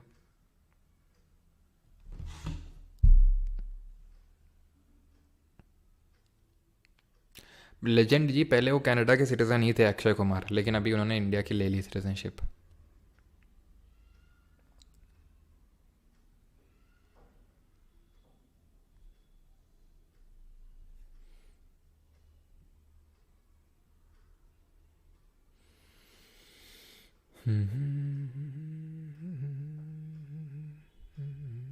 क्या चीज़? Okay okay okay okay okay, मैंने 24 जैन की जगह वहाँ पे 26 जैन की जगह 24 जैन लिख दिया आई थिंक। एक सेकेंड भाई, जब संविधान एनफोर्स हुआ था, लागू हुआ था, ठीक है, जब संविधान एनफोर्स यानी कि लागू हुआ था। रिकॉर्डिंग मैंने पहले ही बंद कर दी, मैं बाद में बंद किया करूँगा, है ना, नहीं ऐसे में कुछ करेक्शन वगैरह होते हैं तो। चलो थैंक यू, धन्यवाद।